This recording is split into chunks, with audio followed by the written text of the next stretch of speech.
Folks, Black Star Network is here. Oh, no punches! I'm real revolutionary right now. Black power. Support this man, Black Media. He makes sure that our stories are told. Thank you for being the voice of Black America, Roland. Stay black. I love y'all. All momentum we have now, we have to keep this going. The video looks phenomenal. See, this difference between Black Star Network and Black-owned media and something like CNN. You can't be Black-owned media and be scared. It's time to be smart. Bring your eyeballs home. You dig?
Wednesday, March 6, 2024, coming up on Roland Martin Unfiltered, streaming live on the Black Star Network. The Department of Justice's investigation of a Mississippi Police Department found conduct so egregious that it demanded that the practice of constitutional violations cease. We'll tell you all about this. A young Alabama mother is brutalized before being shot in the head. We'll tell you about the horrific murder of Mahogany Jackson. Louisiana man has been in a Chinese prison for a decade. His parents will join us tonight to explain how they have not gotten much help from the U.S. government to bring Nelson Well Jr. home. We'll also recap Super Tuesday's elections and discuss a new study regarding Trump's black support. Is it rising? They say no. Executive Director of Black PAC will be with us. Plus, President Joe Biden will deliver the State of the Union address on Thursday. I talked with a senior White House official today about what his message is going to be. Plus, Isaac Hayes III will join us to talk about the new round of funding for Fanbase. Folks, we're going to the next level. It's time to bring the funk on Roland Martin Unfiltered on the Black Star Network. Let's go. He's got it. Whatever the miss, he's on it. Whatever it is, he's got the scoop, the fact, the find. And when it breaks, he's right on time and it's rolling. Best believe he's knowing. Putting it down from sports to news to politics. With entertainment just for kicks, he's rolling. It's on go, y'all. It's Roland Martin, Rolling with Roland now. He's funky, he's fresh, he's real, the best, you know he's Roland Martin now.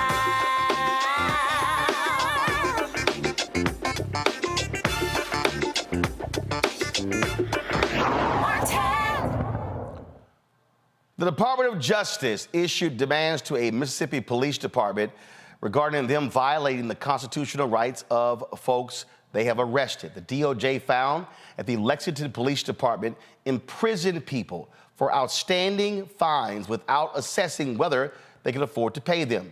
The DOJ said the practice must stop and the city must stop enforcing unlawful arrest warrants for people with outstanding fines. This announcement comes amid an ongoing Justice Department probe into alleged civil rights violations by police in Lexington, Mississippi. The investigation, which began in November, is focused on accusations of systemic police abuses in the majority black city of 1,800 people. I want to talk about this with my panel. Robert Patillo, he's the host of People, Passion, Politics, News and Talk 1380 WAOK out of Atlanta. Rebecca Carruthers, Vice President for Fair Election Center out of D.C. A. Scott Bolden, attorney here in D.C., former chair of the National Bar Association and D.C. Chamber of Commerce's Political Action Committee. Glad to have all three of you here. Scott, I want to start with you. We always talk elections matter. And I'm going to discuss this with Steve Benjamin later. Regarding Biden's State of the Union address, but we have a civil rights division in the DOJ that arguably is the most aggressive DOJ since Robert Kennedy was Attorney General. And again, the election of Biden-Harris is why we're having these types of investigations of police departments nationwide.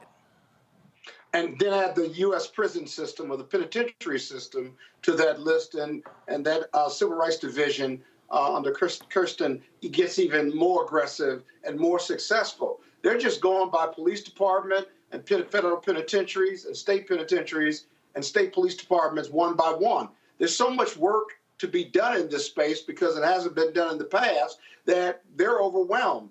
But you're right, they are totally aggressive. And the reality is, why isn't the Biden administration, when you talk about shoring up your base during the election season, this is a talking point that we don't hear enough about, especially in the black community. This would be one of the lead issues for me as we talk about shoring up our base. I hope they start leading with this talking point because they've done incredible work in this space. Rebecca, this is an example of, frankly, going too far. And so, their whole deal was they want to create what has traditionally been the separation between DOJ and the White House. They want to say, hey, the decisions of the DOJ are legal decisions. They're not political decisions. But it's still Biden-Harris's DOJ. It's still their attorney general. And so they should be touting these things. We should be hearing these announcements coming from the podium from Karine Jean-Pierre or even John Kirby. We should be hearing these things on a regular basis because they are holding people accountable. You know, the fact of being Black in America is both political and it also has legal implications. So if the Biden-Harris administration wants to reach out to Black people, they have to understand that by essence, our existence is political. So anytime you're doing things to protect Black people, in this case, those in Lexington, Mississippi, it has political implications. It's okay. We don't have to run from politics. And quite frankly, not saying that the DOJ should be politically motivated in determining whether or not to enforce the Constitution. But the Biden-Harris administration needs to make it known, hey, there are constitutional violations that are happening across this country. And as an administration, we're going to make sure that those who are being violated have recourse through justice. That's the point of justice. And the bottom line, Robert, for all Americans, whether you are African American, Latino, Asian American, Native American, white, you hope that there is a Department of Justice that will step in and examine issues if a local department, if a local DA, if the state doesn't do it. And so what's happening in Lexington, Mississippi is necessary, and thank God for an aggressive civil rights division that actually cares about American citizens, even if they have been arrested or if there are warrants or if they're imprisoned.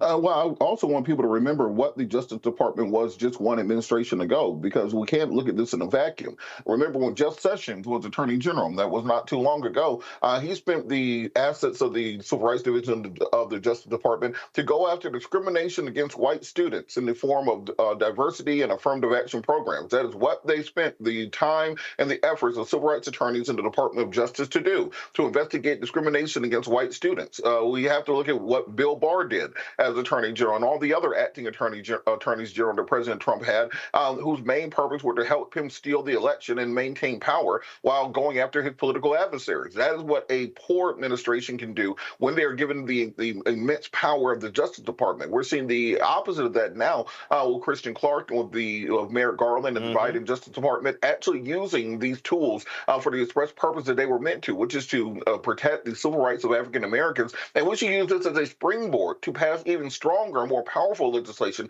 giving them every tool they need so that when we have local jurisdictions that are unwilling to prosecute officers who violate the civil rights of individuals, give the Justice Department the tools they need to handle at the federal level. And that's how we'll start tamping down on police violence and police brutality nationwide. And again, let me remind everybody who's watching, the Trump Department of Justice, they were clear. They were not going to investigate police departments. They said it was hurting the morale of police officers.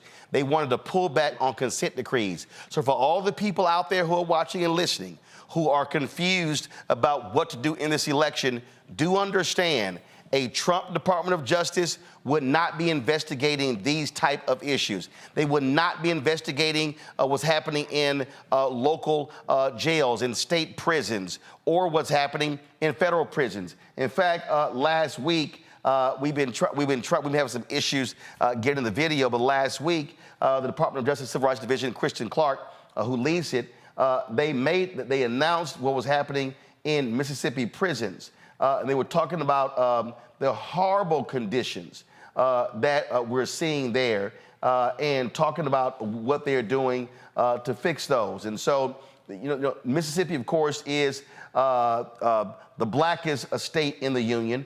This is the press release right here from the Department of Justice. So we got to understand, when they're talking about these investigations, they're talking about a lot of people who look like us. And so they found conditions in 3 Mississippi prisons violate the Constitution. It was a 60-page report, violates the 8th and the 14th Amendments. And it's the Central Mississippi Correctional Facility, the South Mississippi Correctional Institution, and the Wilkinson County Correctional Facilities house more than 7,000 people. And what they said here, Scott, was people living in prisons and jails have a constitutional right to safe and adequate living conditions. This is Acting Assistant Attorney General Benjamin Miser. Our investigation uncovered that people in these 3 facilities were subjected to violent and unsafe conditions in violation of the Constitution. And so, again, another perfect example of what happens when you have a federal Department of Justice holding states accountable for how they treat Americans. Yeah, especially if you're gonna punish somebody, that doesn't equate to inhumane treatment. These are still human beings, and so they've certainly been convicted of a crime, and they're going to prison. But our prisons, most of them are just cesspools of corruption and violence. I mean, whether it's violence or getting beat up or rape or what have you, it's almost like common culture on the outside that this is what happens when you go to prison. But Roland, on another note, when you talk about the White House and DOJ and the separation, here's an idea for the White House that they could take credit for, or not even take credit for, but get the word out at their press conferences or even in Biden's speech. I want to thank you. I want to thank DOJ. They're doing yeoman's work over there based on their press release. They did this and that with the prisons, the 3 prisons in Miami. They're cleaning up a police department. I want to compliment them on their stick-to-itiveness and their aggressive cleanup of our criminal justice system. That's all. Biden could say it. His press secretary could say that. And you're getting the word out and taking credit for it without violating some separation issue politically or perception-wise. It is nonsensical to me, Rebecca, that we have talked more about the things the Civil Rights Division has done than any other media outlet in the country. Every time we see one of these press releases, and we run video of the announcements as well, and not just this, but also the targeting of redlining and housing discrimination. And I sit here, and I've actually emailed people in the White House saying, hey, are any of y'all paying attention? I mean, I've literally said, y'all talk about every damn thing else. How in the hell are you not talking about this here? In fact, go back to my iPad. This report follows the April 22 report on Parchman, Mississippi State Penitentiary, known as Parchman, where it says, quote, violated the constitutional rights of persons incarcerated there by subjecting them to violence, failing to provide adequate care for serious mental health needs, or adequate suicide prevention measures, and using prolonged restrictive housing in a manner that poses a risk of serious harm. I don't understand why Biden's top advisors are not making sure that he is mentioning this, or the press secretary. It's literally the dumbest thing I've ever seen. The American public expects the president to have involvement with the Department of Justice. It's one of his agencies where he actually sets the appointments and the Senate confirms. Like, this is his Justice Department. Just like I would expect USDA, I would expect it to push Biden's ag policies. It's okay. In fact, when I think about some of the activists in Mississippi, like Rukia Lumumba, who really was out front on the Parchman situation, I think they would want to know that this president is active, this president is listening, is hearing, listening to the activism on the ground, and is now responsive, using the agencies that he directs, who runs those agencies. Like, it's interconnected. In fact, this president should want people to say, hey, you may not like me, you may not like all of my policies, but guess what? This is what all of the agencies are doing on your behalf. So if you vote for me for a second term, these are all of the things that you're going to be getting in the second term and more. He has to draw that distinction between what a full Biden-Harris administration looks like versus a Trump and whoever he picks as his number 2 administration. He needs to draw that comparison, and the only way for him him to do it is listen to Plies. Take credit for the good stuff that you're doing. Right. Because otherwise, no one's going to know that you're doing these things in your administration. Go back to my iPad. Robert, look at this here. Former Alabama sheriff's deputy pleads guilty to federal civil rights offense for excessive force. That was on March 6th. Let me go down further. It says here, former Kentucky sheriff's deputy found guilty of federal civil rights charges following multiple assault and obstruction. That was March 5th, 2024. If I go to the next page right here, you see something about human trafficking. You see, let's go right here. Because that was, again, like I said, we talked about a lot of these things, but all of these are various things that the Department of Justice has been involved in. Most of the time, they're making these announcements from DOJ. It doesn't get lots of attention from the public, but people see this here, right? Justice Department informed City of Lexington, again, about the fines. We were just talking about that. If we go down here, right here, again, you see the Mississippi conditions right there that we just talked about. That was February 28th, that particular announcement. Former Alabama correctional sergeant sentenced for violating the civil rights of inmate by using excessive force and lying to cover it up. Then if you go down further, and again, folks, y'all out there, you can go to justice.gov and actually see these stories. And you're actually, these press releases showing you type of work. South Carolina man found guilty of hate crime for killing a transgender woman because of her gender identity. And look, we're just going to page 5 of the press releases right here. And you see how they're going after people for illegal tax returns. They're going after folks for any number of things. But again, there are a number of cases that we have talked about right here. Robert, Maryland corrections officer pleads guilty to conspiracy and destruction of records offenses related to cover-up of excessive force incident. I mean, your DOJ is doing the work. Folks voted for you to appoint an attorney general and the head of the Civil Rights Division to do these things, and you don't talk about it.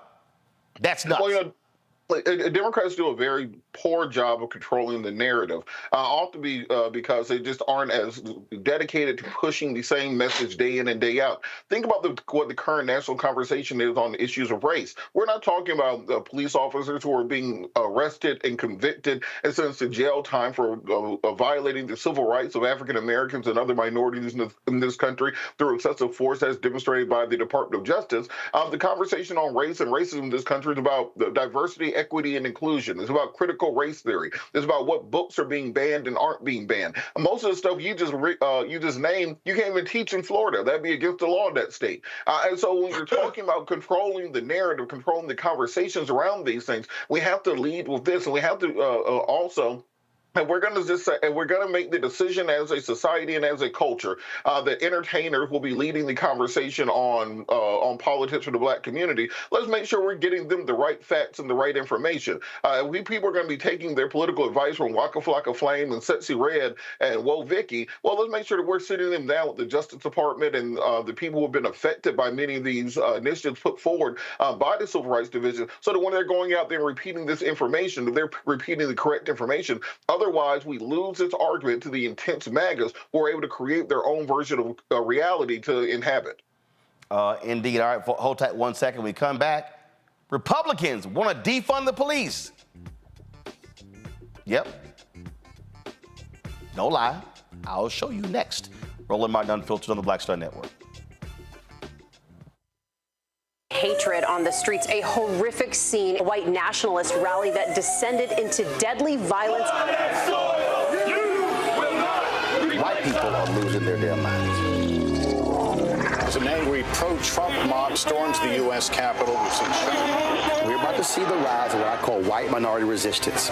We have seen white folks in this country who simply cannot tolerate Black folks voting. I think what we're seeing is the inevitable result of violent denial. This is part of American history. Every time that people of color have made progress, whether real or symbolic, there has been what Carol Anderson at Emory University calls white rage as a backlash. This is the rise of the Proud Boys and the Boogaloo Boys. America, there's going to be more of this. Here's all the Proud Boys, guys. This country is getting increasingly racist in its behaviors and its attitudes because of the fear of white people. The fear that they're taking our jobs, they're taking our resources, they're taking our women. This is white fear.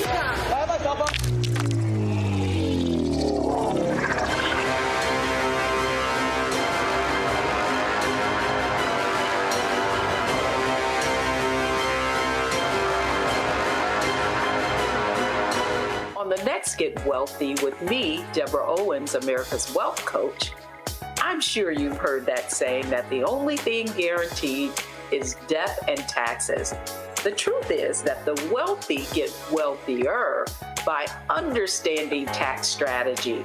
And that's exactly the conversation that we're going to have on the next Get Wealthy, where you're going to learn wealth hacks that help you turn your wages into wealth. Taxes is one of the largest expenses you ever have. You really got to know how to manage that thing and get that under control so that you can build wealth. That's right here on Get Wealthy, only on Black Star Network.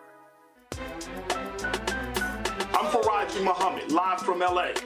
And this is The Culture. The Culture is a two-way conversation. You and me. We talk about the stories, politics, the good, the bad, and the downright ugly. So join our community every day at 3 p.m. Eastern and let your voice be heard. Hey, we're all in this together. So let's talk about it and see what kind of trouble we can get into. It's The Culture, weekdays at 3, only on the Black Star Network. Farquhar, executive producer, Proud Family. You're watching Roland Martin Unfiltered.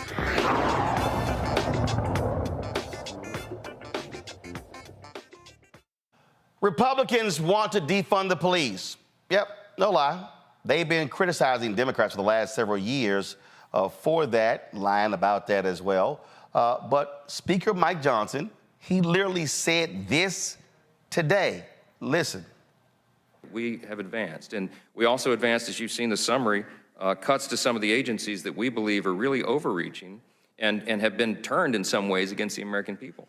We're going to cut 3% from DOJ, 7% from the ATF, 6% from the FBI, and 10% from the EPA, and that's just a start. We have a lot more priorities and things that we need to advance, but the reality is, as we all recognize, is that we have to grow the House majority, take back the Senate for the Republican Party, and win the White House. And I'm here to tell you the reason we're optimistic is we believe those things are going to happen in November, and we can't wait that day. Wow, ain't that interesting, Robert?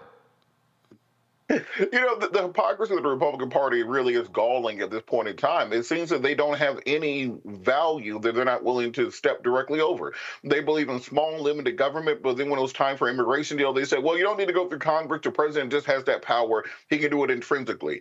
They believe in lower taxes and lower spending. Donald Trump spends $8 trillion. You know, that's the price of doing business. I ain't really mean all that.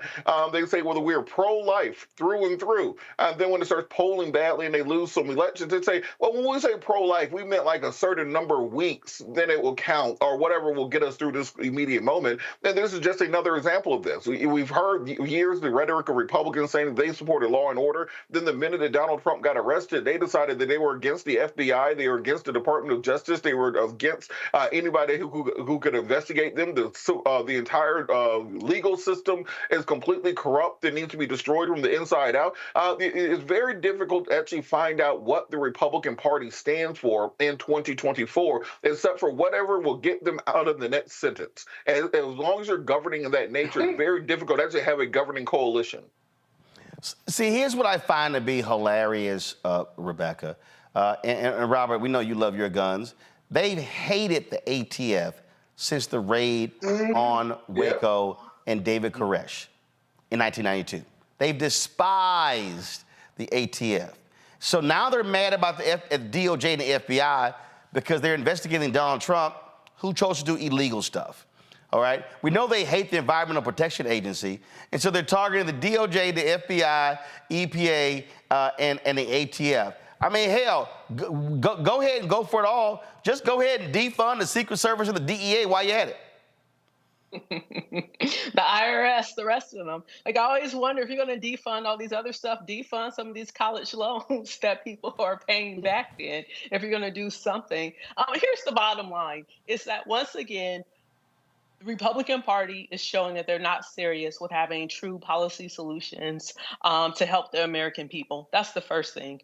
The second thing is, as much as he's saying this, you know what? I wish reporters will push back and say, okay, these are the things you want to defund. But by the way, let's talk about Project 2025 and the plans that Republicans are putting together with how they would unleash an attack against civil liberties in this country for the American people. So, like, while I hear what he's saying, I'm more concerned about the stuff that they're trying to do quietly, because quite frankly, there's a clear contrast between if you're going to have a Democratic-led House and Senate versus having Republican-led House and Senate. And I think that Democrats should take advantage of these moments and actually show clear distinctions and start talking about, hey, this is what we'll do if you all vote to put us in charge in 2025.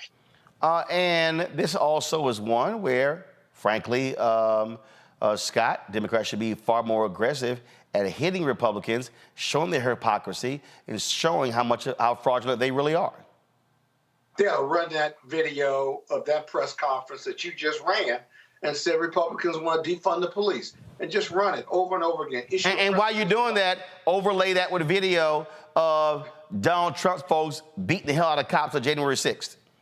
Exactly. And you know, there's another agency they hate too, and that's DOE. So they got a lot of agencies that they hate, but services their constituents. But here's a research project, Roland. What about this? Name me one Republican-driven bill where the Republicans held hearings, worked with Democrats in a bipartisan way, and passed a piece of legislation that helped America, helped their red states and blue states. Can you name one? Well, first of all, the House, I can't name one. The House has only moved about 30 bills. That includes renaming of post offices. So they frankly haven't done jack in the past year.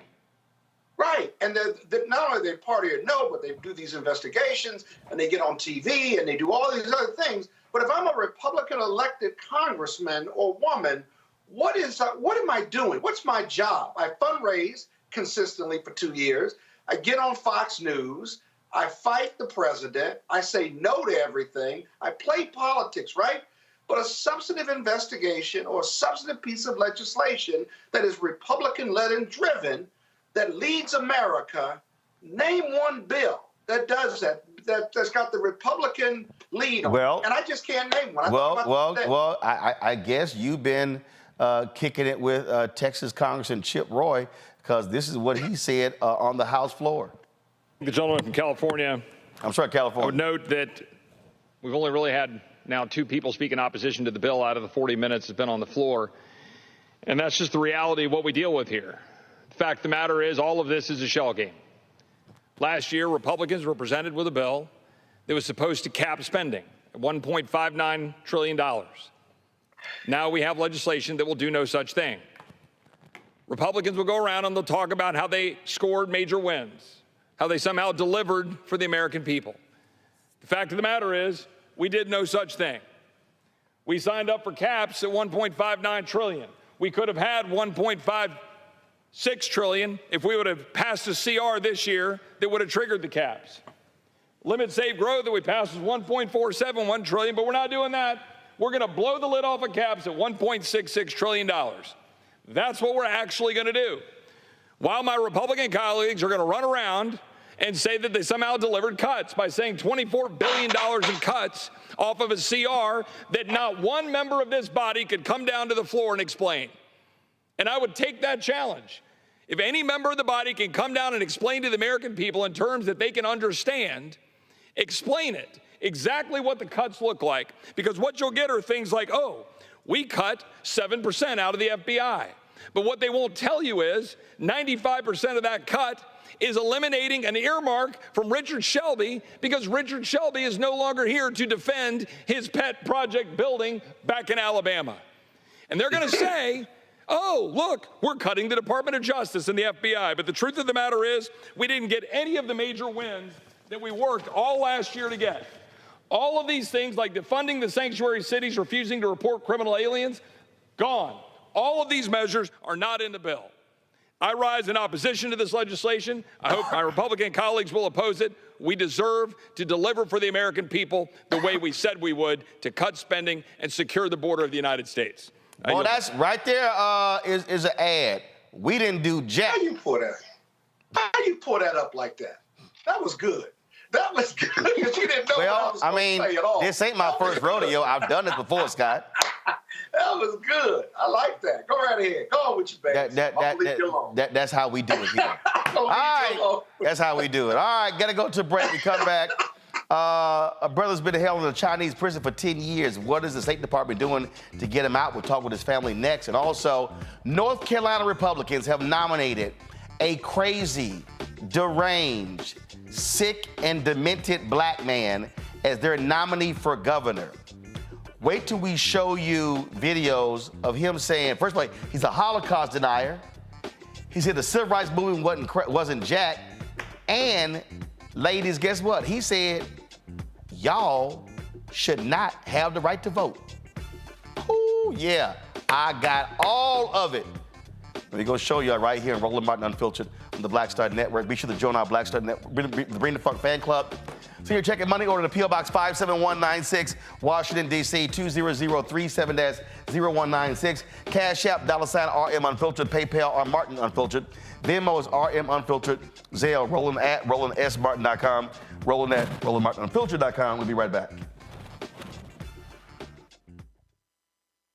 Next on the Black Table with me, Greg Carr.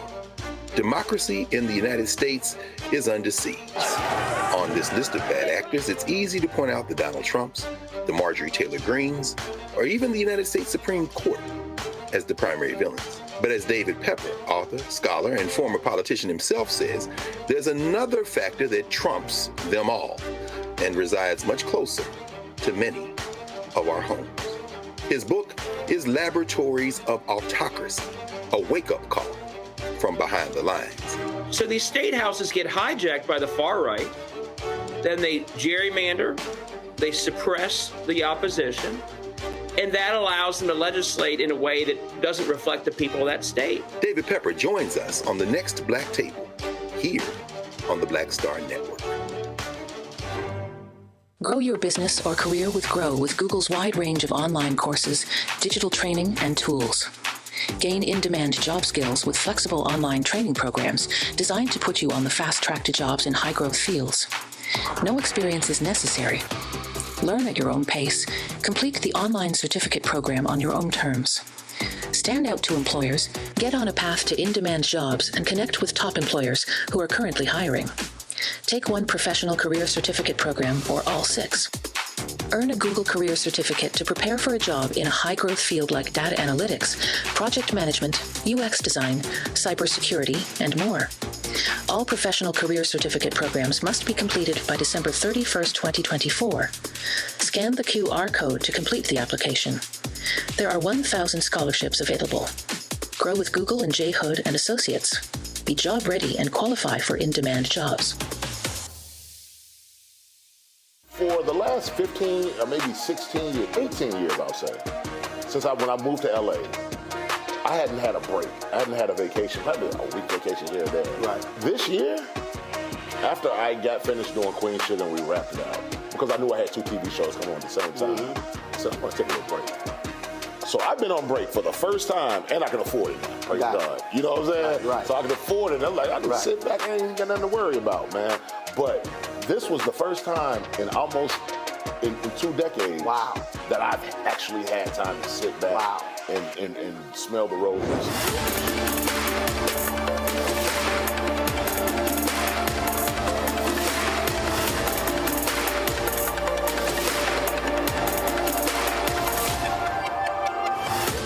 When you talk about blackness and what happens in black culture, we're about covering these things that matter to us, speaking to our issues and concerns. This is a genuine people-powered movement. There's a lot of stuff that we're not getting. You get it, and you spread the word. We wish to plead our own cause too long have others spoken for us. We cannot tell our own story if we can't pay for it. This is about covering us. Invest in Black-owned media. Your dollars matter. We don't have to keep asking them to cover our stuff. So please support us in what we do, folks. We want to hit 2,000 people, $50 this month, raise $100,000. We're behind 100,000, so we want to hit that. Y'all money makes this possible. Check some money orders. Go to P.O. Box 57196, Washington, D.C. 20037-0196. The Cash App is $RM Unfiltered. PayPal is R Martin Unfiltered. Venmo is RM Unfiltered. Zelle is Roland@RolandSMartin.com.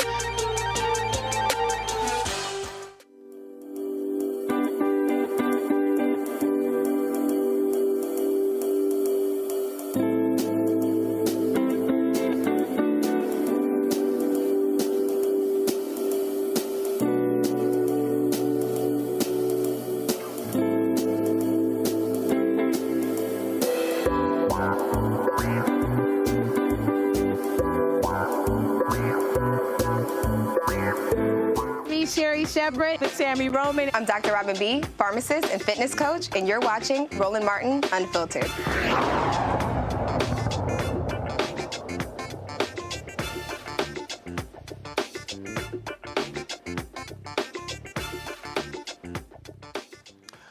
Louisiana couple's son has spent the last 10 years in a prison in China trying to bring him home. Nelson Wells Jr. was arrested in China on drug charges. He was convicted and sentenced to death in 2014.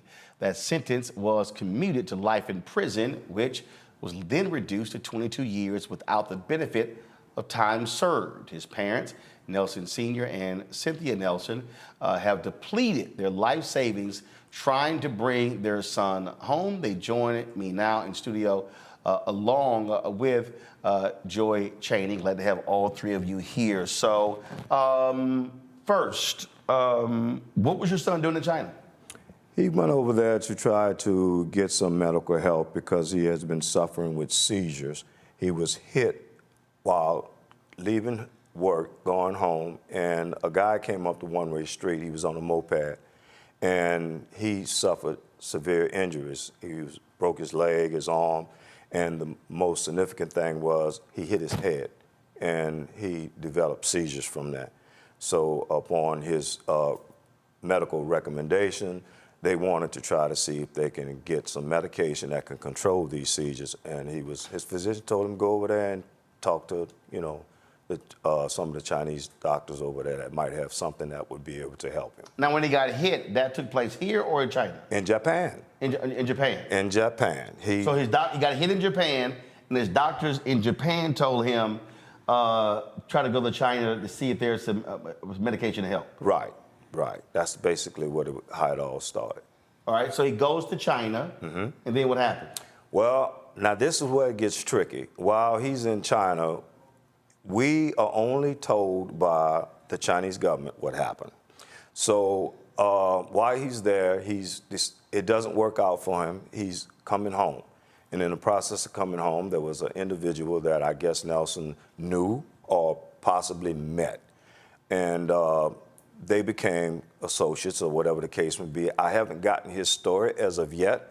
I was unable to get his story because he hasn't been able to tell me anything, because if he does, our phone calls will be disconnected. So we keep it generic. Meaning Nelson? Yes. Okay. So you haven't talked to this friend? No, we don't even know who he is. Okay. Never met him, don't know anything about him, nothing at all. Okay. So anyway, this particular friend had excessive baggage. And so what he did is he asked Nelson to help him get his baggage on board. And so Nelson said, okay, no problem. So in the process of that, they both go through the gates together, and when he goes through the gates, Nelson gets stopped, he goes through. The drugs was in his suitcase, but Nelson was the one that was bringing it through. What were the drugs? To this day, I'm not good on drugs, but the drug that I think it was meth. Okay. That's what I think it was. Okay. And it was a significant amount, and it was inside of baked goods, like pies and cakes and all of these things. And Nelson, the guy told Nelson that he wanted him, this was for his family, and he wanted to bring these gifts and everything along with other gifts that was in there. Nelson never looked in the suitcase. So Nelson never looks in the suitcase, doesn't know any of this. Nelson gets stopped, his friend continues forward. Continues forward. And when that happened, Nelson was like, what's the matter? What's going on? This portion we did get from him. And so it was kicks because the way it went down, Mr. Martin, is when he was over there, we didn't know that this had happened at all, period. And the only way that we were informed is a young man called us. It was like 2:30, 3:30 in the morning. And we was asleep, heavily in sleep. And when the phone rang, I said, Cynthia, I said, Red, the phone is ringing. The phone is ringing. So she answered it, and the young man says, is this the Wells? And I told them, he said, yeah. And she put it on speaker. And he said, I'm associate of Nelson. I know him. He's in trouble. He's been incarcerated. They want to kill him. Do you have money? And I was like, what? He said, hurry up. He needs help. Get him out. And he hung up. And so Cynthia and I, we thought it was a prank or a scam. And so we couldn't go back to sleep. Now, he resides in Japan, and his wife and his family and everybody's over there. So because we were so nervous about the phone call, we actually called his wife and asked, did Nelson go to China? And she said he did. And in the process of that, well, now we thinking, this might not be a prank. It might not be a scam.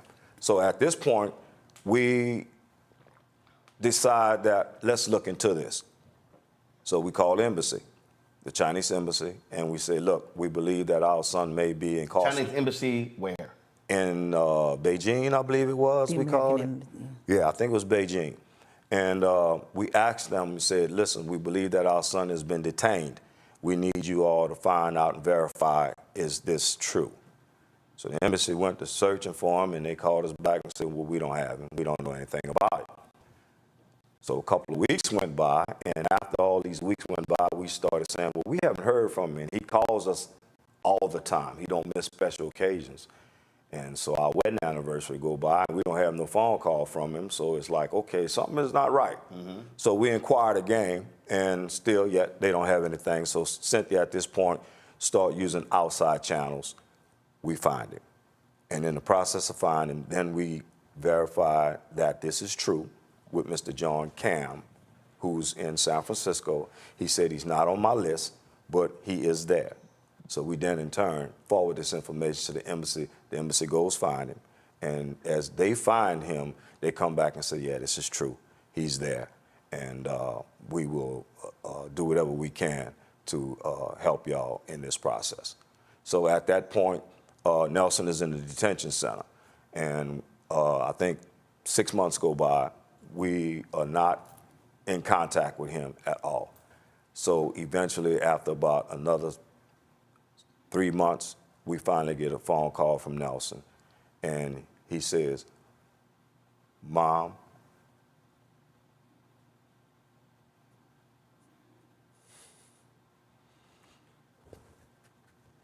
he says, Mom, Pop, I didn't do this. Help me. I'm in trouble. Get me out of here. And at that point, my whole life changed.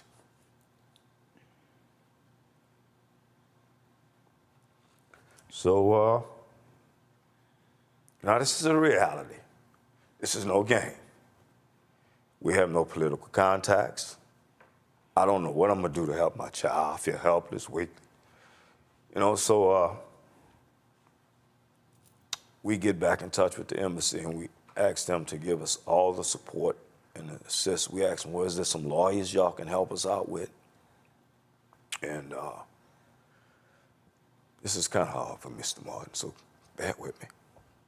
He says, you tell me, they said, no, we can't do anything like that. All we could do is give you a list, and y'all can go from there. So Cynthia and I, we go down that complete list. And the lawyers that we're speaking with, you know, their language is English is, you know, it's a barrier. So as we going back and forth, they say, well, send this, send that. We sent pretty much all our savings to lawyers. Some didn't do anything. Some just... Now, lawyers there? Yes, sir. Okay. All right. Chinese. So you're paying for lawyers there? Correct. All right. While this is happening, first of all, where are you in Louisiana? We live right now in Houghton, Louisiana, which is in Bossier, Shreveport area. Are you communicating with your member of Congress, your 2 United States senators, and what are you getting from them? Well, to this day, it took us a long, hard road to get to them. We notified them about everything that had been going on, and it through hard work. And Ms. Dominique Ben, who's a reporter with KLSA, she took us an interview, and our word got out. So now hold on. Before that, I take it you're calling, you're emailing, you're writing, and no help. Your members of Congress are not responding? Nobody. We were out there on our own. It was like we were in the middle of the Pacific Ocean and nobody threw us a life raft. That's it. So we were out there with no experience, none of this stuff. But it didn't last that way forever. It only lasted like that for about, 8 years? And it's a long story, Mr. Martin. It took 8 years for y'all to, for them to connect with them, for them to listen? Yes. $80,000. Yes. So with that being said... Say it again, you said how much? Over $80,000. I depleted my savings, $80,000. I'm a retired veteran and disabled vet, and I was living comfortably until this happened. I told you, my whole life changed. So bring Joy in here. So Joy, you then, how do you come into this story? So Mark Morial, I was working, and I've been on your show before, I was working for Mark, and Mark and Mr. Wells are lifelong friends. Mr. Wells had reached out to Mark.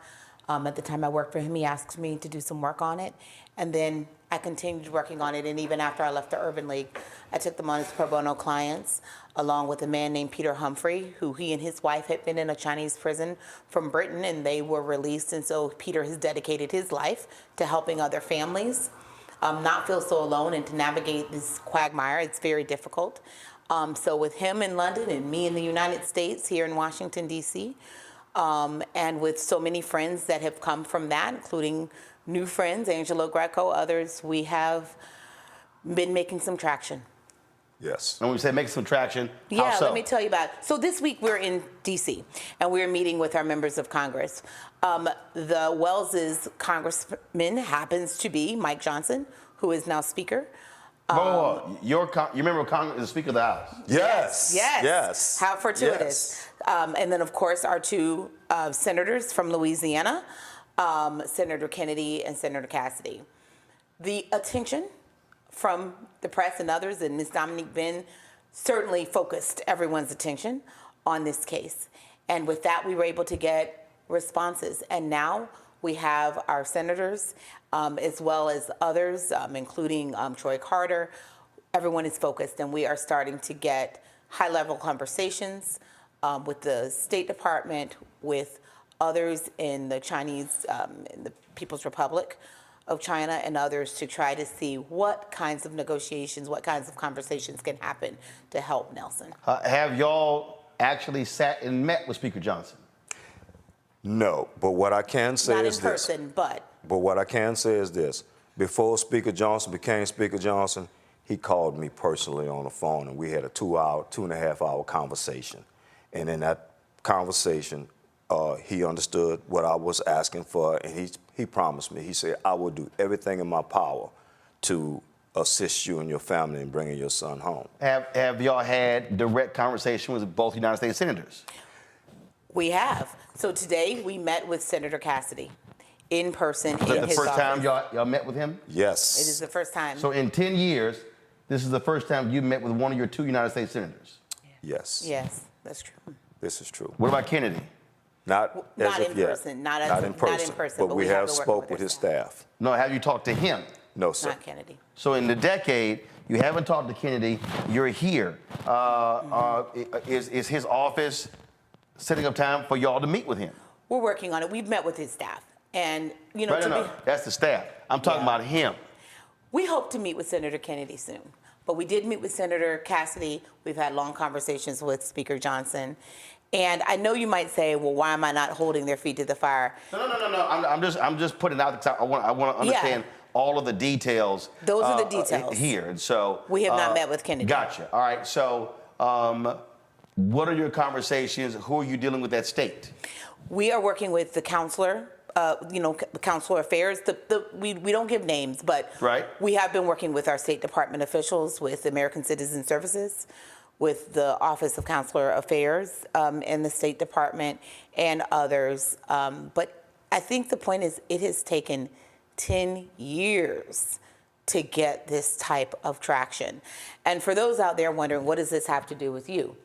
You could be traveling anywhere in the world, and if something happens to you, especially in a country where our diplomatic relations are not always the strongest, you could be out there on your own. There is not a lot of recourse for you, and we've had to make everything up on our own, generating our own press, generating our own interest. And it's not like someone immediately comes and says, here, I want to help. We have a website, nelsonwellsjr.com. I encourage you all to take a look at it. Hopefully you all will put it in the notes. And we, have a GoFundMe page and more about our story there. But it has taken 2 years of my dedicated work, Mark's dedicated work, but 10 years of this family's prayers and dedication to even get to the point we are at right now. Well, the reason I was asking those questions because go to my iPad about 18 years ago, when Dallas Austin was arrested for a small amount of drugs in Dubai. They were going to throw him in prison for a very long time. And it was then Utah Senator Orrin Hatch, Quincy Jones, and Lionel Richie who were able to intervene. And so that's what I was trying to understand in terms of who have y'all been dealing with, communicating with, on this. And it's still, I'm glad you're having the conversations now, but it still is crazy to me that a decade goes and you're not here, you're not getting response from the people who are elected. And this is the thing that I'm always trying to explain to our audience. It doesn't matter if you voted Democratic and the member of Congress and the 2 United States Senators are Republicans. You are still constituents. You're their constituents. And they still are there to represent you and to speak for you. And so that is crazy. And so, go ahead. And can I just say, Mr. Wells is a veteran. Many decades. Mrs. Wells is a veteran of the civil service working for DOD. These good Americans have served their country. You shouldn't even have to have all that to have your members respond to you. But certainly once you have done all that, your members ought to respond to you. And it took, what we haven't mentioned is that Nelson has been sick, over there. This has taken a tremendous toll on him, as you can imagine. At any point in these 10 years, have y'all traveled there to see him? Not yet. If you do, are you allowed to see him? Well, it's going to take a lot of negotiation for us to have the permission to go, but there have been other people that have been able to go, and it was brought up to our attention today if we would be interested in going. Now, when you say other people, other cases or other people who've seen your son? Other cases. Got it. So you talk. How often do you talk to him on the phone? Yeah. Wow. When we first started this, we wasn't talking to Nelson at all. Period. After about first of all, I have to explain. Nelson was in the detention center, and that's one of the worst places to be while you're over in China. So once he was able to get out of the detention center, which he had to voluntarily say, in order to get out of there, to be able to, get the things that he needed. He had to admit guilt? He had to plead guilty, yeah. Yes, sir. So he admitted the guilt. And in the process of admitting the guilt, now he's incorporated into the prison system. And while he's there, they are allowing him to make phone calls to us now. How often?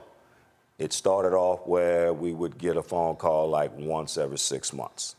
And what is it now? Now it's a lot better. We're getting calls. I would say he would get calls maybe once a month or once every 2 months. And his wife and child, how many children does he have? He has 3, 2 by his first wife and 1 by his second wife. And his second wife and that child, they're still in Japan? Yes, all of them are still in Japan. Okay, all 3 kids are still in Japan. Yes, sir. What's next? What's next is we're going to let these high-level conversations play out, and we're going to keep their feet to the fire. We have regular communication. Nelson is waiting to have them return home. He's saving up his time so he can call them next week. We look forward to updating you on some of those conversations. We've had some hopeful conversations this week. It made a difference to be in person. Right. And to have communications with people, but it is heartbreaking to think what it has required for us to get here. Yes. Our attention has meant that Nelson has got more frequent visits by American Citizen Services in Beijing. But let me tell you, if you're overseas and you get caught in this situation, right, you get to know a officer. Every year and a half, they change out. Very hard on prisoners. How many people have you all met over the years, ACS officers? At least 8. Maybe 10. Maybe 10. When that happens, you have to almost start over. Because it's every 6 months to a year. And Nelson's been there 10 years. Yeah. So we understand, and we're about to wrap up here. Yeah. So he was arrested in 2014. Yes, sir. When was the sentence reduced to 22 years? 2019. And those 5 years, there's no time served. No time served. Yeah. So from 2019, you got to add. So you're talking about he'll be released 2042, 2041. He'll be released in 2041. He'll be almost 70 years old at that point, which Wow. that is, and for someone who's been ill, that it's not likely that he would, and I hate to say that in front of his parents, but we know this. We are fighting for his life. We are fighting for Nelson Wells Jr.'s life, and we really need you all to fight for his life as well. I really would love for you all to take a look at our website, nelsonwellsjr.com, figure out a way that you can help this family. And also, we need your prayers. Yes. We need your prayers. We'll take that too. We'll take that too. Final comment. I'm just thank everyone that has helped us this far with the prayers, the monetary donations, the work that they've put in. But we just got to keep pushing because, like Nelson said, Mom, if you don't hurry, I'm going to die. I don't want to die here. So please, please help him to get back home. I've never met 2 of his children, so we would love to come meet them. You know, it's just been a long journey, and of course we had to close our mouth with the threats. You know, don't talk about it. So that too played a part on, you know, getting it out public. But just continue to pray and go to our website, and thank you. Thank you, Mr. Rowland. Thank you. We really appreciate it. Well, I appreciate it. Certainly keep us abreast of what happens, and we certainly hope this comes to conclusion and you'll be able to see your son, Nelson, as soon as possible. Thank you, Mr. Martin. All right, we appreciate it. Folks, we'll be right back. Roland Martin Unfiltered right here on the Black Star Network. On the next, A Balanced Life with me, Dr. Jackie. Just who do you think you are? And maybe more importantly, who is it that you think you're trying to please? The answer to that second question is really wrapped up in the first. Think about that. Being the true, authentic you, no matter the circumstance. But we learn the art of forgiveness, not only of forgiving one another, but forgiving ourselves. And we also learn how to love ourselves so that we can love each other. That's next on A Balanced Life, here on Black Star Network. I'm Dee Barnes, and on the next frequency, Professor Janelle Hobson joins us to talk about hip-hop and its intersection with feminism and racial equality, plus her enlightening work with Ms. Magazine and how the great Harriet Tubman connects with women in hip-hop. So it was not hard for me to go from Harriet Tubman to hip-hop, honestly, because it is a legacy of Black women's resistance and Black women supporting our communities. That's what Harriet Tubman did. That's on The Frequency on the Black Star Network. Hatred on the streets, a horrific scene, a white nationalist rally that descended into deadly violence.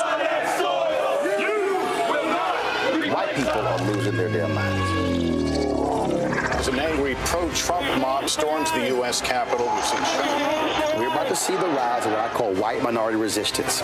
We have seen white folks in this country who simply cannot tolerate Black folks voting. I think what we're seeing is the inevitable result of violent denial. This is part of American history. Every time that people of color have made progress, whether real or symbolic, there has been what Carol Anderson at Emory University calls white rage as a backlash. This is the rise of the Proud Boys and the Boogaloo Boys. America, there's going to be more of this. Here's all the Proud Boys, guys. This country is getting increasingly racist in its behaviors and its attitudes because of the fear of white people. The fear that they're taking our jobs, they're taking our resources, they're taking our women. This is white fear.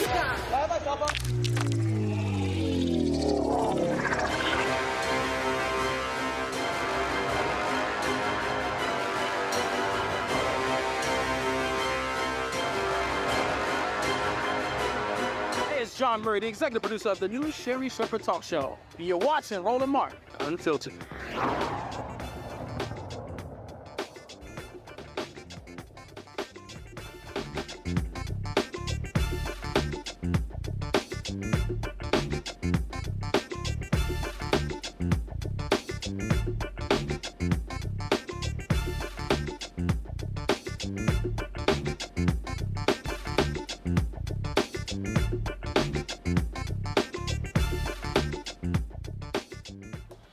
All right, folks, there's been a lot of talk about these mainstream polls showing Donald Trump getting in excess of 20% of the Black vote in the election, where the folks at Black PAC partnered with Cornell Belcher's firm, Brilliant Corners Research and Strategies, to survey Black voters, and the results are a lot different than what is being reported in these other polls. Adrian Shropshire is the executive director of Black PAC, joins me now from LA. Adrian, glad to have you on the show. So what does your poll say that makes it so different than all the rest of this stuff we've been hearing for the past several months?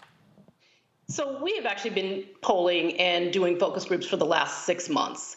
And part of that is because obviously before we head into any election cycle, we want to make sure that we are really clear on where Black voters are, their opinions, their attitudes, how they're feeling about what is going on in the country. So we've been doing this for the last 6 months. So it should come as no surprise then that we are a little unnerved by this narrative that's emerging because of recent polling that suggests, as you said, that upwards of 20% of Black voters will give their votes to Donald Trump and the Republican Party, because no, that is not what we have seen. And in some ways, I think, we certainly could look at the sample sizes in these polls. They're not robust. And certainly not like we're not, sampling or oversampling Black voters. We're just polling Black voters, period. And so our sample sizes are much more robust. When you have a small sample size, the potential to get outliers in there and then extrapolate what Black voters think based on these outliers' opinions, all of that is playing into this.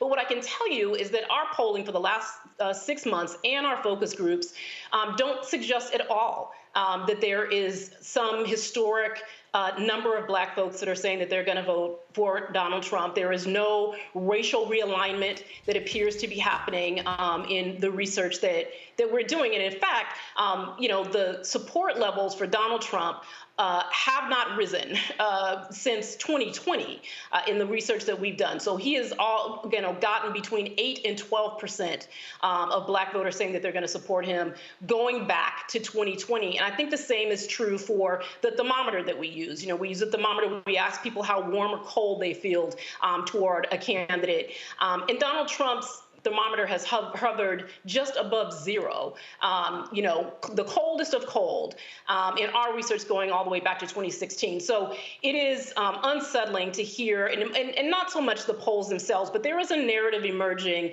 that suggests that Black people are going to do something that the actual voter turnout data doesn't say. So we can look at the polls and what people are saying, but we actually need to look at what happens and what has happened on Election Day when Black people have been asked to turn out and support either Donald Trump or the Republican Party, because those numbers are strikingly and not surprisingly much lower than what any mainstream media poll has said. So, and again, we look at these other polls. We are a fraction of those polled. Well, that's a lot different. Your poll, we are the entire poll.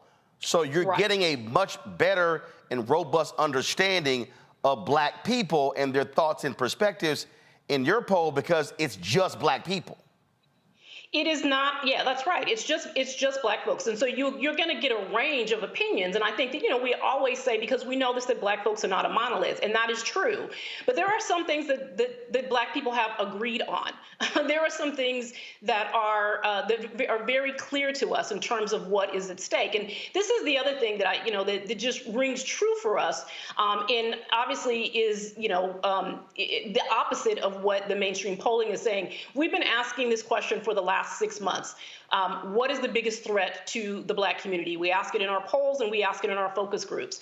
And the number one answer is the re-election of Donald Trump, followed closely at number 2 by white supremacy. Those two things are not unrelated in the minds of Black folks. So Black people are very clear about the threat that Donald Trump poses to this country. They're very clear about the threat that he poses to American democracy, but they're also really clear about the threat that he poses specifically to our community. And so it is hard for me to believe that people who believe that Donald Trump is the single greatest threat to the Black community are also somehow then going to give him 20% of our vote above and beyond what we have done for him or Republicans over the last several election cycles.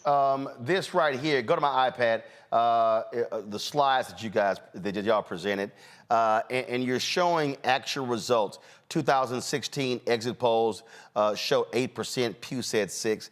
In 2020, exit polls showed 12, Pew said 8. And then in 2022, exit polls show 9, and it was 6. But one of the things that polls of Terrence Woodbury show is that it does. Now this is what I try to explain to people. This is national overall, but depending upon the state, that's different.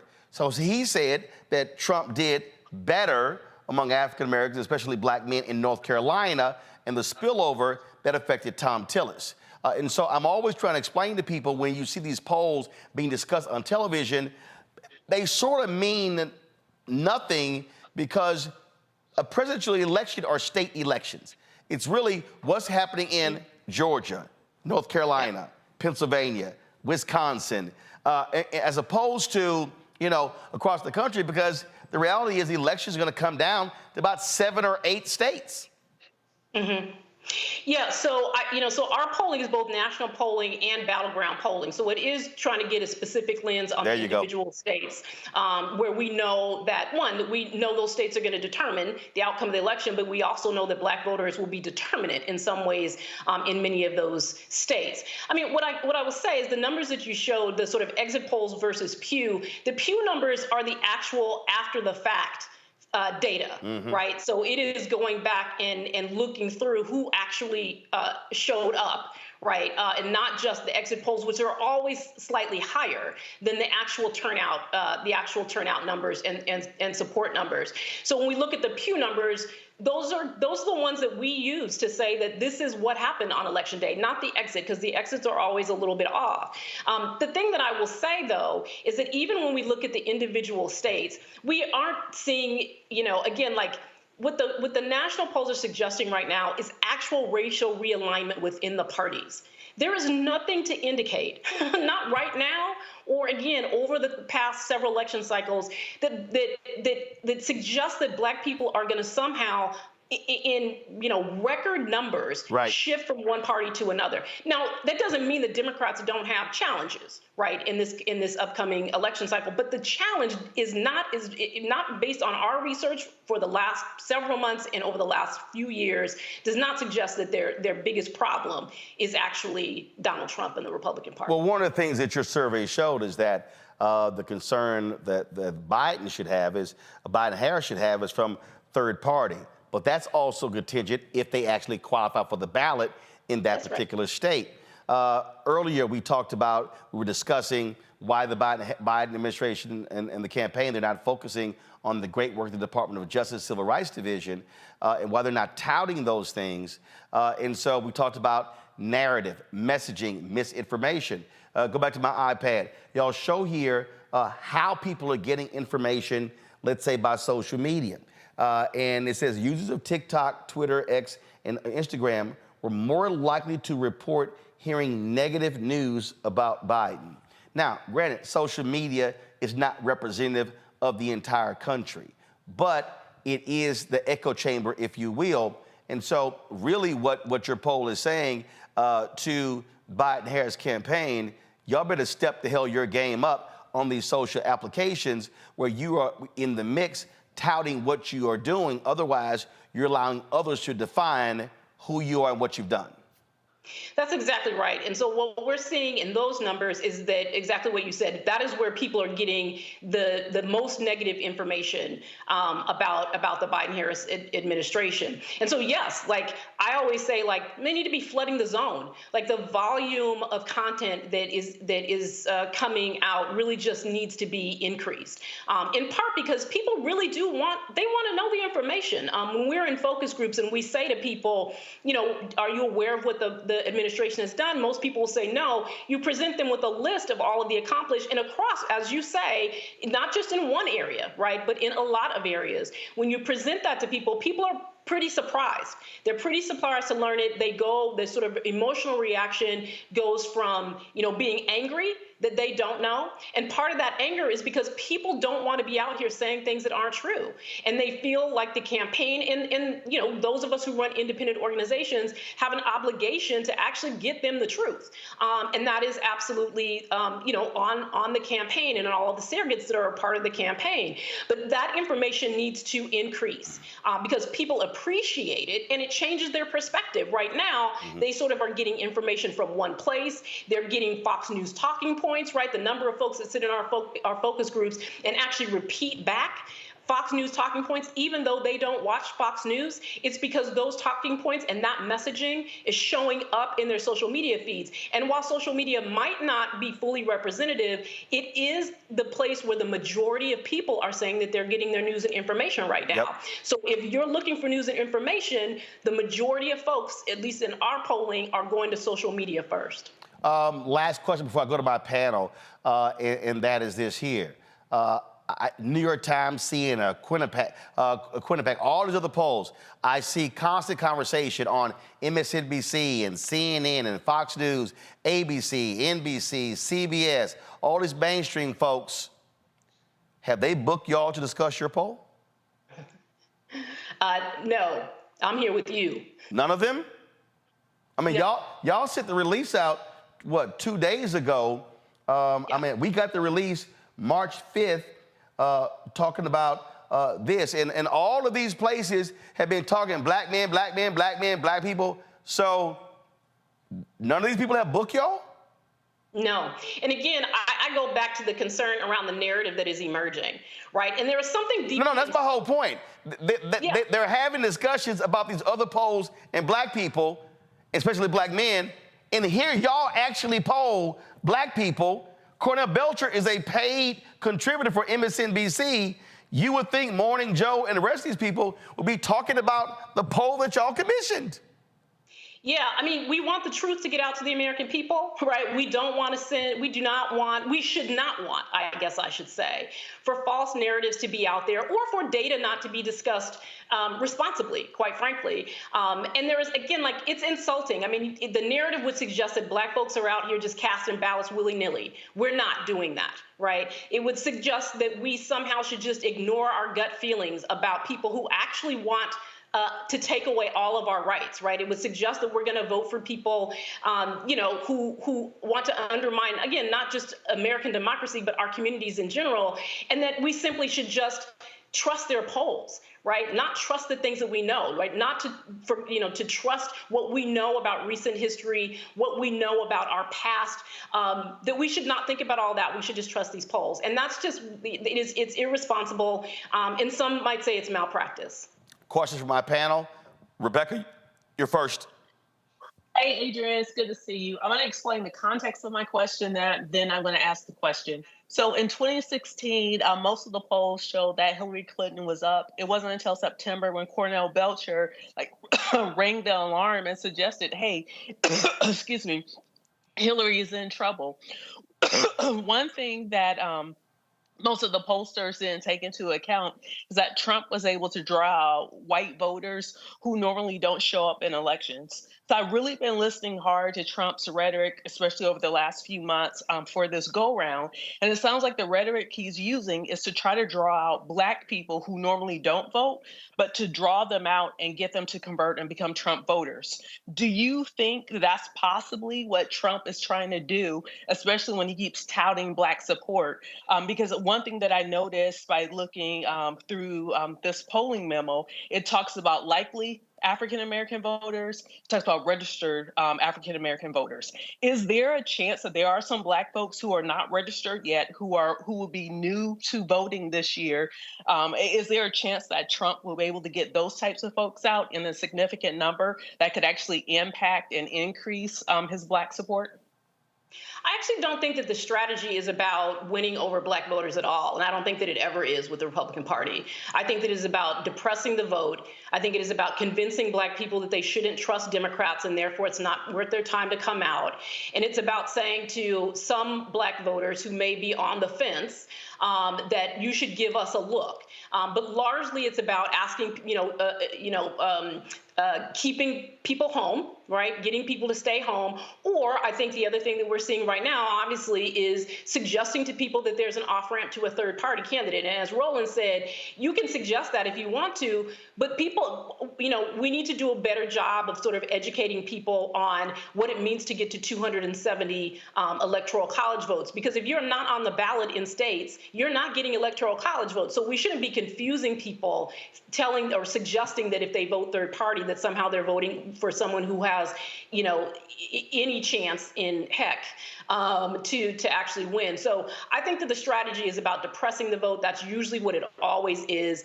Trump has some fixation with Black people. He has some obsession with Black men in particular. So he does the little things with the tennis shoes, right?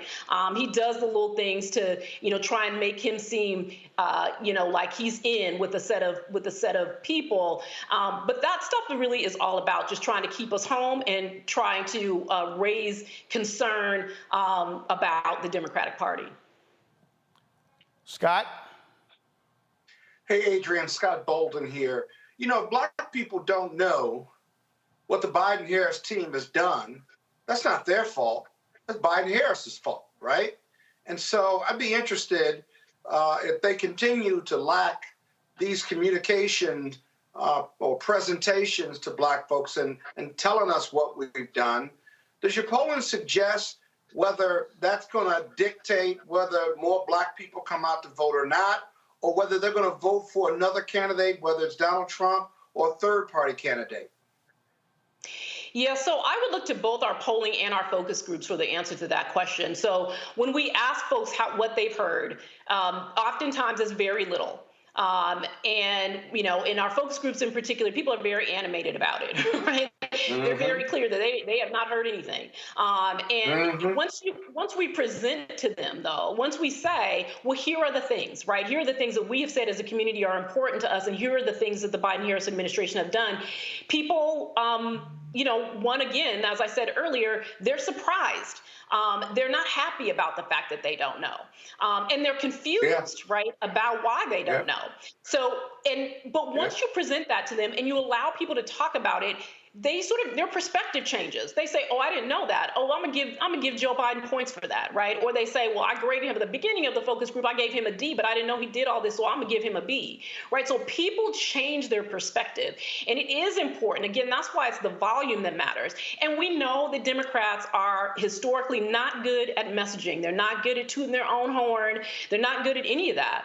And in a focus group a couple weeks ago in Detroit, a man said, you know what, Joe Biden needs to start running his mouth. And that's exactly what people want. They said Joe Biden needs to start bragging, like say all of the things, because we know what Trump said he did, whether he did it or not. We know what he said he did, and we remember it from 4 years ago or 3 years ago now, and we know what he is saying, claiming that he did now, because he talks about it. He puts his name on every single thing, and that Joe Biden needs to start doing that. And one other point I'll make on this is that people, even when they do know about the accomplishments, or even when they personally benefited from some of the policies that the Biden-Harris administration has moved, they often don't connect it to Joe Biden. So people will say, oh yeah, I got my student loan forgiven, but I didn't know that was Joe Biden. Or I paid my rent because of the American Rescue Plan, but I didn't know that was Joe Biden, right? So there is this thing about putting your name on it. Say you did it. Let people know that you did that thing. People love Dark Brandon, right? So pull him out and let people know that you did the things. But it's also important that they start talking about not just what they did, but what they're going to do. Right? Because we're getting to a point where people are going to say, okay, I got all that. That's cool. But there's some stuff that you didn't get done. So what are you going to do about that? So they do need to start transitioning to what they are going to do, not just what they did. Robert. I think that's a very important point that you're making. And what I've noticed, one of the problems is that Donald Trump has mastered the art of speaking on a 3rd through 7th grade level when he's talking about issues. An example I like to use immigration. If you ask Democrats what are you going to do on immigration, they say, well, we need a bilateral conversation with our friends within our hegemonic sphere of influence to create a pathway to citizenship, as well as increase border security, as well as creating something along the lines of something like that. Trump's answer will be wall. What can Democrats do to simplify their messaging down from a paragraph to something like wall that more people can understand and be able to rally around? Well, you just said it. It is simplifying the message. It's also what we see when we talk about the Democrats have done big things, and they say what, and we say the Inflation Reduction Act. Well, that doesn't mean anything to anybody, right? What is in the Inflation Reduction Act? Right, what has it meant for Black communities? We have to break those things down, and we have to talk about specifically what it means for our communities. So you said it, like we have to break. It's not that hard to break stuff down, and people don't actually care about everything, right? There are some things that are actually really important and really specific to our community, but we also have to start talking about the things that people feel, right? Like some of the stuff that we hear in our focus groups, this is about emotion. Right? When a woman in a focus group says the hardest thing for me to do right now is buy food for my daughter, that is unsettling, right? That woman is feeling something very deeply. She's afraid, right? And they have to begin to speak to that too. And that's part of what Trump does as well. So when you talk about immigration, what he's doing is stirring up fear in people. Right. And I know Democrats don't want to do that in that way, nor should they. Need to be careful about using rhetoric that is more divisive than is about bringing people together. But people are feeling very unstable right now. People are scared. Right. That thing about what's the greatest threat to the Black community, number one, Donald Trump. People are scared. Right. They're terrified of another Trump re-election. So Democrats need to talk in ways that people can understand. They need to break down these big things for people so that they can see how it benefited them, and they need to talk more about what they're going to do on things that haven't been addressed yet. If people want to look at the poll itself and all information, where can they go to see it? Then go to blackpac.com. All right, blackpac.com, blackpac.com. Adrian, we appreciate it. Thank you so very much. Thank you so much for having me. All right, folks, real quick break. We come back. Robert's running for office, and Megyn Kelly, she think he a flaming liberal. We're going to discuss that real quick when we come back. Roland Martin Unfiltered on the Black Star Network. Grow your business or career with Grow with Google's wide range of online courses, digital training, and tools. Gain in-demand job skills with flexible online training programs designed to put you on the fast track to jobs in high-growth fields. No experience is necessary. Learn at your own pace. Complete the online certificate program on your own terms.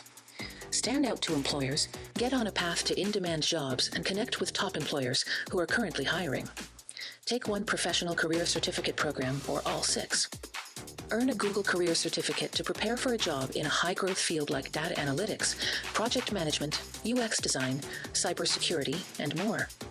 All professional career certificate programs must be completed by December 31st, 2024. Scan the QR code to complete the application. There are 1,000 scholarships available. Grow with Google and J. Hood and Associates. Be job ready and qualify for in-demand jobs. Bruce Smith, creator and executive producer of the Proud Family, Louder and Prouder, and you're watching Roland Martin Unfiltered.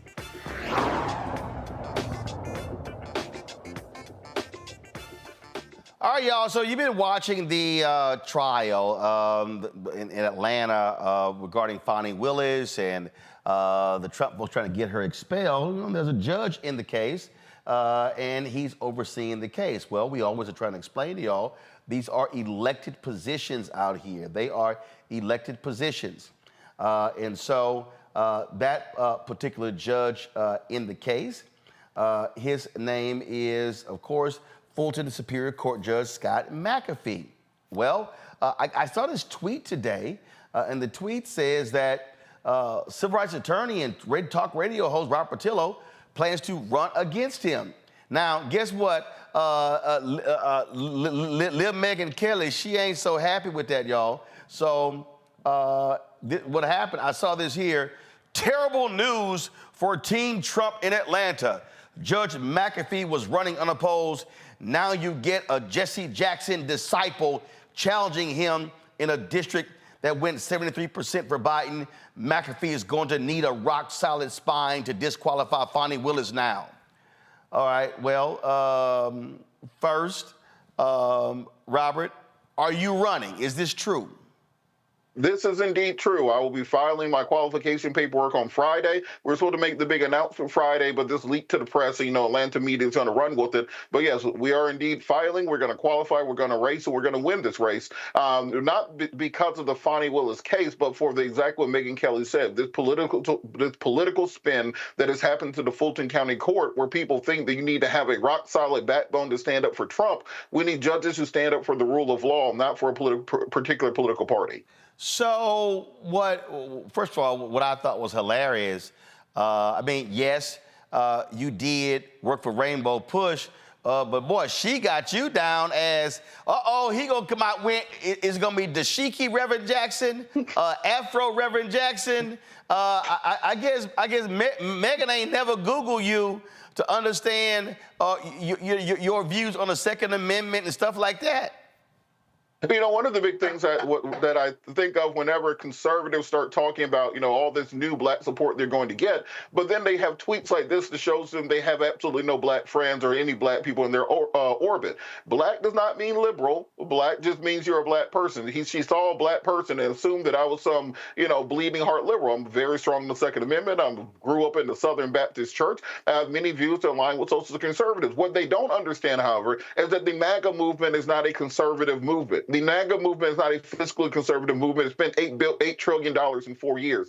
The MAGA movement is not a Christian conservative movement, somebody who has 5 kids by 3 different women. The MAGA movement is not a family values related movement, someone who had to pay a porn star $130,000. When we're talking about conservative values, we actually have to stand on those values. And regardless of what Megyn Kelly and any other Trumpites want to call me, the entire conceptualization has to be about putting the rule of law above the person. That we are a nation of laws, not a nation of individuals. And once they get back to those constitutional principles, they will understand what an actual moderate, centrist, middle-of-the-road judge does, which is simply be an umpire calling balls and strikes, enforcing the rules, and making sure the courts operate appropriately. Well, but the other deal is this here.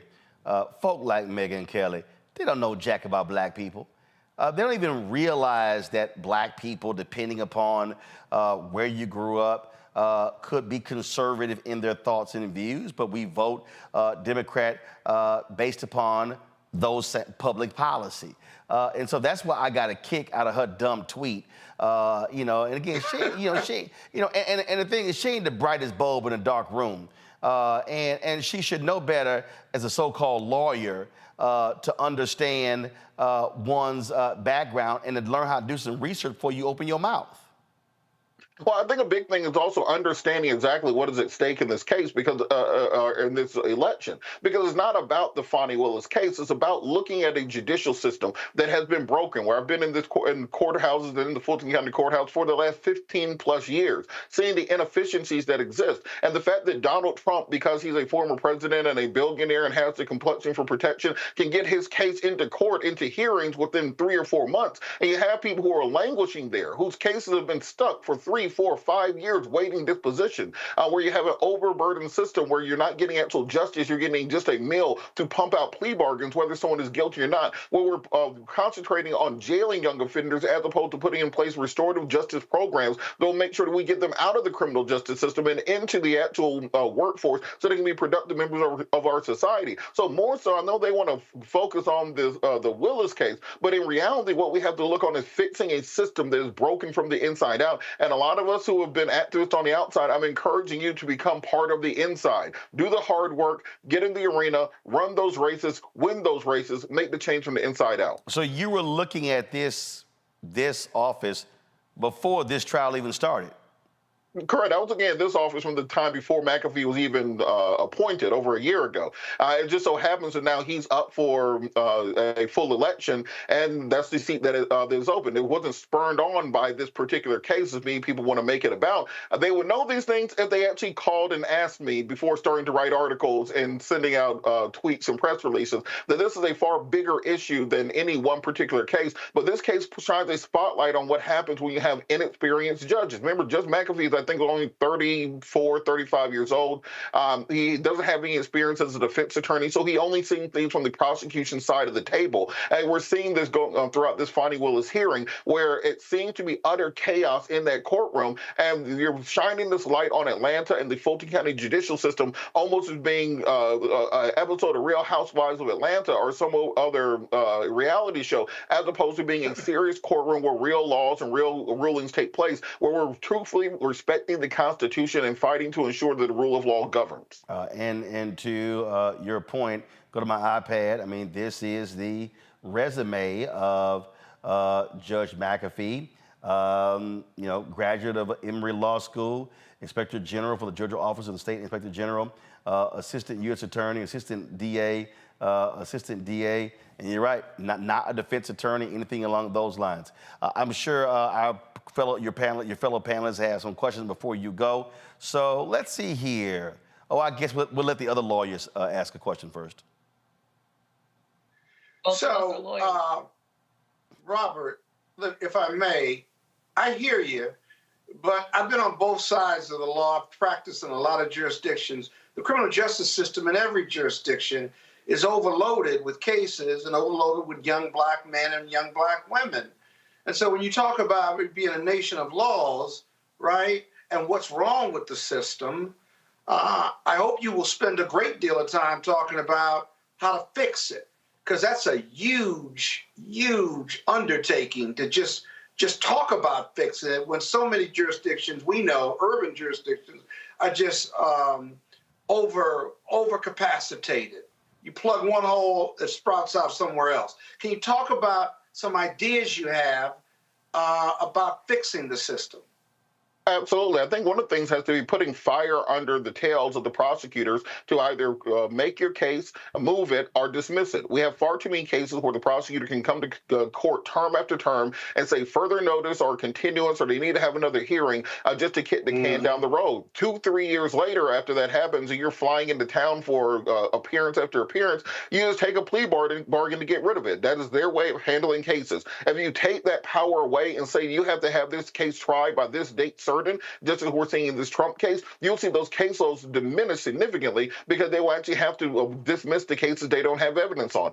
Secondarily, we have to work further on diversion tracks, particularly for young offenders. I've seen far too many times in courtrooms such as Sean Ellen LaGrua, Gabrielle Banks here in Atlanta, here in Fulton County, where if you put in place these diversion programs, you don't get 100%, but you probably get a good 50 to 60% of those young men who, instead of entering a life of crime, instead of getting a PhD from Fulton County Jail or from going downstate, they're actually able to actually put themselves into a trade school, into a program that teaches them how to actually get their lives together, budget, work, understand there are other ways to make money than the alternative economy, as Angela Davis called it, and then moving those people out of the system. Once you start moving those numbers out, you can get to the place where prosecutors have the ability to actually try the cases they need to try, which are the violent criminal offenders, which are ruining the quality of life for all of us, and the same people we all believe need to be locked up. But that's part of having a understanding of the criminal justice system, not just from the prosecutor side of the bench, where we have a conveyor belt between prosecutors and judges,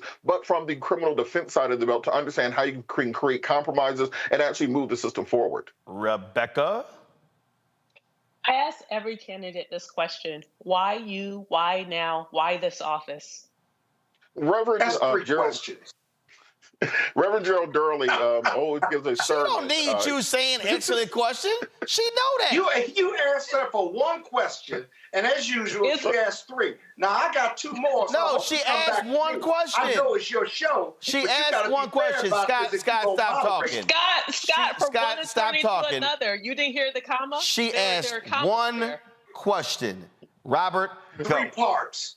Look, Reverend Gerald Durley talks about Kairos moments, that you have two ways of measuring time. You have chronos, the minutes, the seconds, the hours on a clock that tick at regular intervals. But then you have Kairos moments. That's the moment where time intersects with destiny. And when that moment comes, you cannot let it pass you by. And I felt that as a matter of reality, that this is a one time in my career where I feel that I can make a contribution to the bench. I told my wife about 10 years ago, if I ever talk about becoming Superior Court judge, please take me out somewhere and get me a mental health evaluation. But just going by the nature of the system right now, the inadequacies and the inefficiencies that we're seeing, the fact that we have this conveyor belt between prosecutors and the bench and jurisdiction after jurisdiction, that we have this new Nixonian tough on crime conceptualization of working its way through the nation again, that doesn't talk about rehabilitation, does not talk about restoration, does not talk about fixing actual problems. I thought that this is the time to actually get my hands dirty and do the work instead of trying to compel other people to change their actions.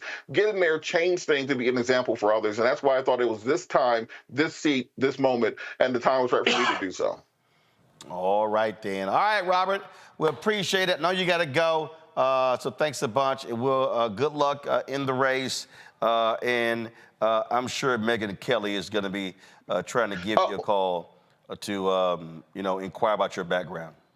Absolutely. Go to judgepatillo.com. That's JUDGEPATILLO.com. Make a contribution today. We got to get off the ground rolling. Scott McAfee has $100,000 in the bank already. We have zero because we did not expect to announce this soon. So we're looking forward to everybody's support. Thanks so much, Roland. When's the election? November? Hey, the election is... Hey, Scott, stop talking. Robert, when is the election? The election is special election. It will be May 21st. We have a month and a half. Or so to get this thing up and running and up and going. So qualification ends on Friday. The election will be the end of May. Runoff will be beginning of June if a runoff is needed. And Scott, to your point, $3,300 is the contribution limit. You can make that online right now. Oh, he got that. Thank you for answering my question. Oh, he got that. So, so Robert, do me a favor. If Megyn Kelly has the guts to book you on her show, bring all your guns you always trying to show on this show. Will do. Click, click. I got you. Click, click. All right. Robert, thanks a bunch. All right. We go to a break. Y'all, we going to come back. Wait until I show y'all the crazy thoughts of this black MAGA Republican who is their nominee for governor of North Carolina. Every black person in North Carolina should be kicking that fool to the curb. That's next. On Roland Martin Unfiltered on the Black Star Network.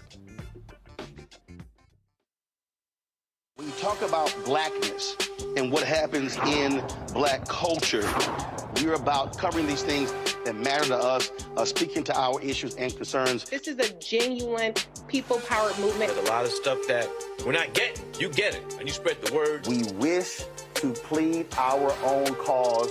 Too long have others spoken for us. We cannot tell our own story if we can't pay for it. This is about covering us. Invest in Black-owned media. Your dollars matter. We don't have to keep asking them to cover our stuff. So please support us in what we do, folks. We want to hit 2,000 people, $50 this month, raise $100,000. We're behind 100,000, so we want to hit that. Y'all money makes this possible. Check some money orders. Go to P.O. Box 57196, Washington, D.C. 20037-0196. The Cash App is $RM Unfiltered. PayPal is R Martin Unfiltered. Venmo is RM Unfiltered. Zelle is Roland@RolandSMartin.com. Me, Sherry Shepard, and you know what you're watching, Roland Martin Unfiltered.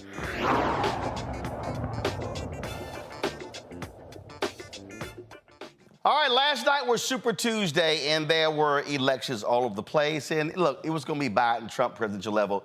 But really, the whole key is what happened down ballot. Well, one of the places, North Carolina, where the Republicans nominated for their choice for governor is the current Lieutenant Governor, Mark Robinson. Mark Robinson is a Holocaust denier. He believes that the civil rights movement was a joke. The Democratic Governors Association is already out with a hard-hitting ad against him. Watch. Abortion is a scourge that needs to be run out of this land. It's not your body anymore. It's y'all's body. And yes, that includes the daddy.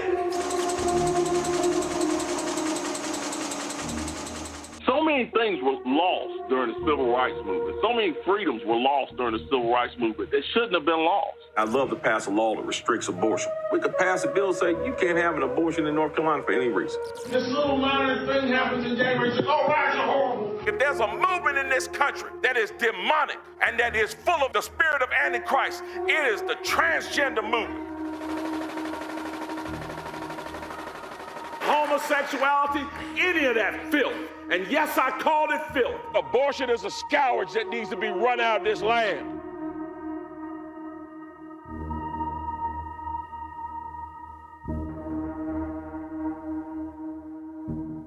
And keep in mind that Mark Robinson's wife, Yolanda, she actually had an abortion.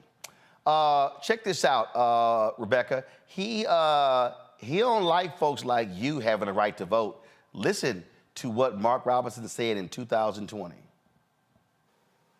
A few days ago, and asked her, what America are we going back to make America great again? The one where women couldn't vote or black people were swinging from trees? I would say to him, if I was standing in front of him, I absolutely want to go back to the America where women couldn't vote. Do you know why? Because in those days, we had people who fought for real social change, and they were called Republicans. A few days ago, and asked her. So Mark Robinson wants to go back to the days, Rebecca, where people like you couldn't vote. So, right. I think both.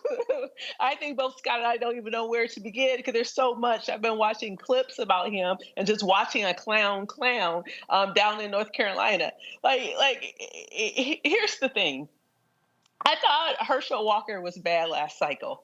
But what is really bad is that this guy has actually, and this is also what's sad too, he is, I think, the first Black person since Reconstruction who's been elected, I think, statewide in North Carolina, which is insane. Well, you know, and that's from either party, Republican or Democrat.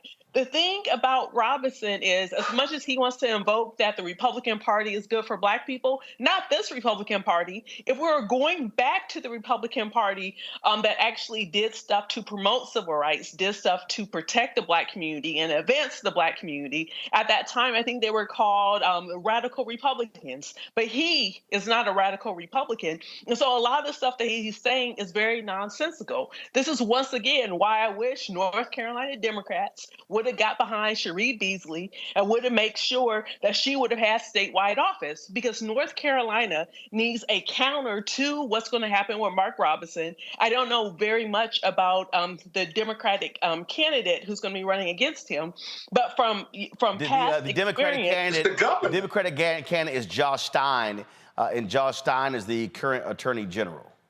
Oh, right. Okay. Right. I don't know much about him.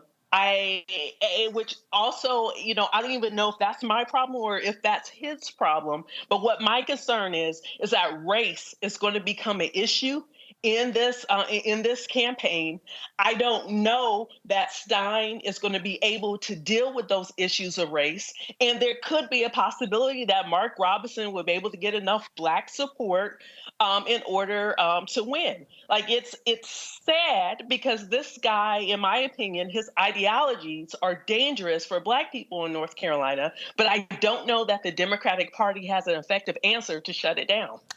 This is what Trump said about his buddy Mark Robinson. Scott, you're gonna love this. But I heard him coming in on the plane. I was listening, and I said to the people on the plane, watch this. This is Martin Luther King on steroids, okay? Now, I told that to Mark. I said, I think you're better than Martin Luther King. I think you are Martin Luther King ×2.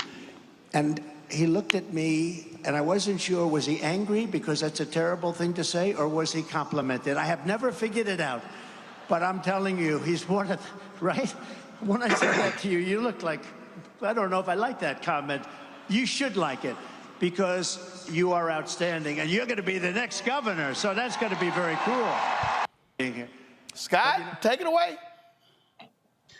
Why you ask me questions about all these ignorant mofos? I mean, I don't even know why we. I asked. No, first of all, let's be clear. Well, hold on. No, wait, Scott. He is. Let me be very clear. He is the Republican nominee for governor. I know. No, Joe Biden lost North Carolina by 2.5 points in 2020. The incumbent governor, Roy Cooper, is not running. Mark Robinson is the current lieutenant governor. Mark Robinson can win. So This is real. Yeah, it's real. It's called real ignorance. But let me ask you something. What does going back to radical Republicans to make America great again have to do with why women shouldn't vote? I don't understand his connection there. He went from A to Z. What does that have to do with women? He don't want women to vote, and that's his explanation. I mean, it makes no sense. I think you're right. He's dangerous. And one other thing, because he's Black, and a lot of Black people in North Carolina and a lot of other jurisdictions will vote for somebody because they're Black, because they haven't seen anybody, a Black governor in North Carolina. That's a powerful selling message. Martin Luther King, my goodness gracious. Martin Luther King turned over in his grave, listen to all this nonsense and stuff. So, I mean, he's dangerous. I think you're right about that. And we have to, Rebecca's right. Is the Democratic nominee prepared to deal with this foolishness, this idiocy? Because this is just he's just an idiot, basically. But it sells with this party, the Trump party, it sells. Their view of the world is not based on policy or fiscal conservatism or being hawkish on international stuff. It's all about being angry and being mad and hating America the way it is and wanting to go back to the 50s and 60s. But what Mark, this cat doesn't realize is if you go back to when you think America was great again, he wouldn't have a platform. He wouldn't be running for anything. He'd be silenced. So what is he talking about? Well, it's just ignorance, man. He's an idiot. They love him. Real quick, Josh Stein dropped this video, and so let's go ahead and y'all have it in the control room, the Josh Stein video. Go ahead and play it. There's something else I'm not supposed to say.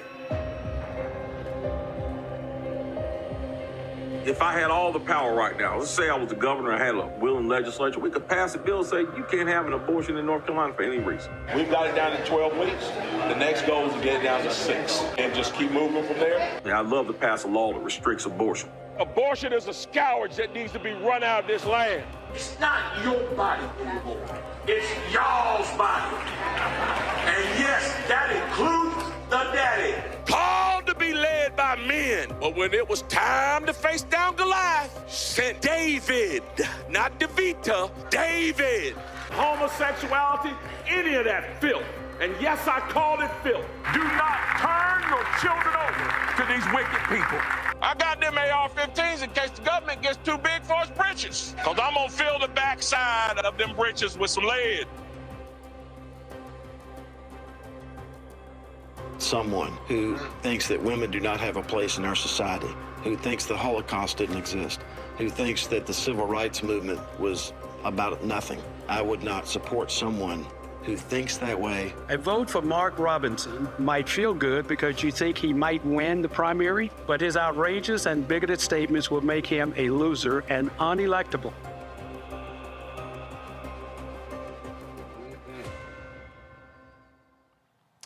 Go to my iPad. In 2014, this article says, Mr. Robinson echoed Hitler's rhetoric on Facebook in a statement about racial pride. Last July, he argued that he didn't support the Nazi leader just because he quoted him. Because you quoted Hitler, you support Hitler, he said during a speech. I guess every history book in America supports Hitler now.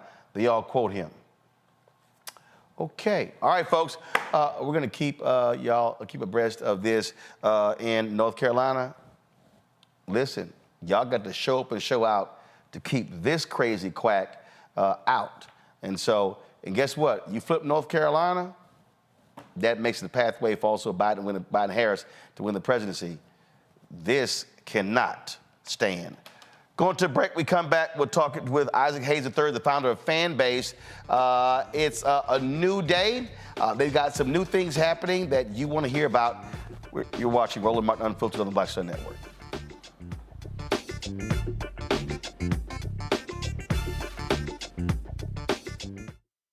For the last 15 or maybe 16 years, 18 years, I'll say, since when I moved to LA, I hadn't had a break. I hadn't had a vacation, probably a week vacation here and there. Right. This year, after I got finished doing Queen Sugar and we wrapped it out, because I knew I had 2 TV shows coming on at the same time, so I'm going to take a little break.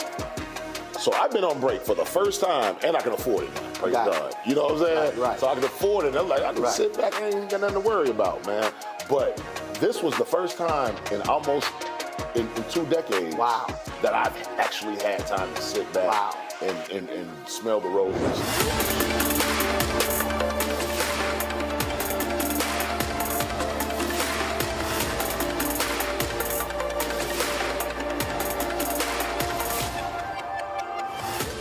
Farquhar, executive producer of Proud Family. Bruce Smith, creator and executive producer of The Proud Family, Louder and Prouder.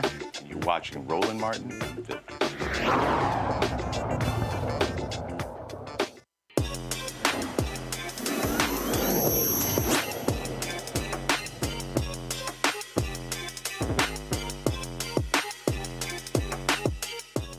All right, folks, we've talked a lot on the show about the social media app Fanbase. I got it up right here, so if you go to my iPad, you'll see here my account on Fanbase, which is Roland S. Martin, and so you can check it out. And so, like for instance, right here, you can post photos and different things along those lines. You could do a story, you could go live. You got flicks, and you've got audio chat rooms, and then you got what is Plus here. So, what's the latest happening with Fanbase? Isaac Hayes III, he is the founder of the app. He joins us right now. All right, Isaac, what you been cooking up? Got you on mute. A $17 million. All right, let's start over. You on mute. Start over. I'm on mute. You can't hear me? No. We're here now. We hear you now. Okay. We just launched a $17 million equity crowdfund, reggae crowdfund on Start Engine for Fanbase. This is unprecedented. We are raising $17 million and we're allowing the general public to invest. Fanbase has already raised $10 million in the first 3 or 4 years through equity crowdfunding in what we call a Reg CF. But now we're raising $17 million so we can scale the company faster. We have over 570,000 users now, 190 countries on iOS and Android. Our revenue doubled 100% from 2022 to 2023. And so it's time to scale the company. And we're making this offer available for anyone to invest on Start Engine. So you can go to startengine.com/fanbase to invest. The minimum to invest is $399. And the current valuation of Fanbase has now grown to $160 million. And Fanbase is the most successful Black-founded app since Black Planet in the year 2000. So we've done an enormous amount, and I've done this pretty much independently without venture capital. I've always wanted the people to own part of the platform. So I've always wanted the users, the content creators, and our culture and our community to own part of this platform. So I'm excited to be able to do that. And we have a lot kind of coming this year. We just launched also branded audio on web. So you can listen to any audio room on Fanbase without even having to download the app. If you find a clickable link to the app, anybody shares a link like anybody, you can listen on your phone, listen on your laptop, or you can download the app if you want to listen as well. So there's a lot of cool functionality that we're building into the platform. So if I'm on the app right now, so I obviously do a post. I can do a post a photo, things along those lines. I can do a story. I can literally go live on. What's Flix? What's that? So Flix is short form video, kind of like our version of what TikTok or Reels could be. You can post short videos up to about 3 minutes long, add music, add effects, text, be creative, and do that. And then audio, again, is audio chat room. So if you're familiar with Spaces, that's on Twitter, or Clubhouse, where you just, you can get in a room, have conversations. We have camps on Fanbase that talk about a great many things, great subjects, relationships, finance, religion, all these things that, that people have conversations about. So we do that as well. And then we have Fanbase Plus, which is like our version of like YouTube/Netflix. So you can upload up to 2 hours worth of content, put it behind a paywall, or for free. Fanbase is free to download and free to use. So I wanted to make sure that we had, that kind of stuff available for everybody. That's right now we're looking at this audio. So you're saying right now, go to my phone, y'all. So let's say upload video. So let's just say I had an hour interview and I wanted to put it behind a paywall, and I can set whatever price I want for people to be able to watch that video. And then if it's $1.99, then if they want to watch it, that's what they pay, right? Yeah, well, it's subscription based. So think of yourself as being your own Netflix. So you can charge anywhere from $2.99 a month to $99.99 a month for content you create. But again, the app is free to download, free to use. It doesn't cost anything to download and use Fanbase. It's the optionality, the hybrid of having followers, but then content creators who put so much effort and energy into their content also need a way to be compensated. And so you can have subscribers the same way. So I wanted to build a hybrid platform that doesn't focus on advertising, which has everybody getting kicked off platforms, their content suppressed. So I wanted to make sure that, anybody has a voice on social media and they're allowed to express themselves, but also make some money, because, 59% of brand new content creators that came out in the last year made less than $100. Wow. In a year, less than $100 in a year. 59% of beginning content creators made less than $100 in a year.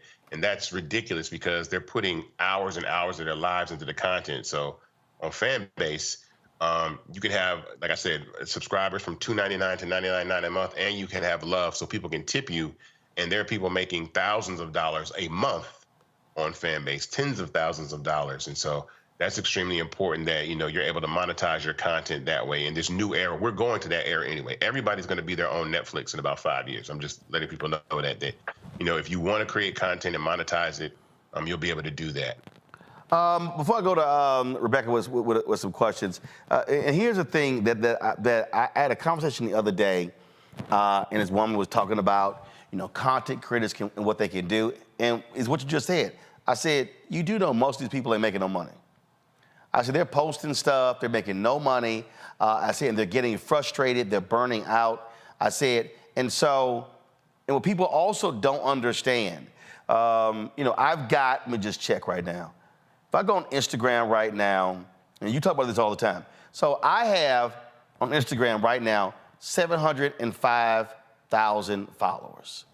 And people go, oh my God, you've got 705,000 followers. Yet if I click go live right now, maybe 280, maybe 300 will show up. That's not even 1%.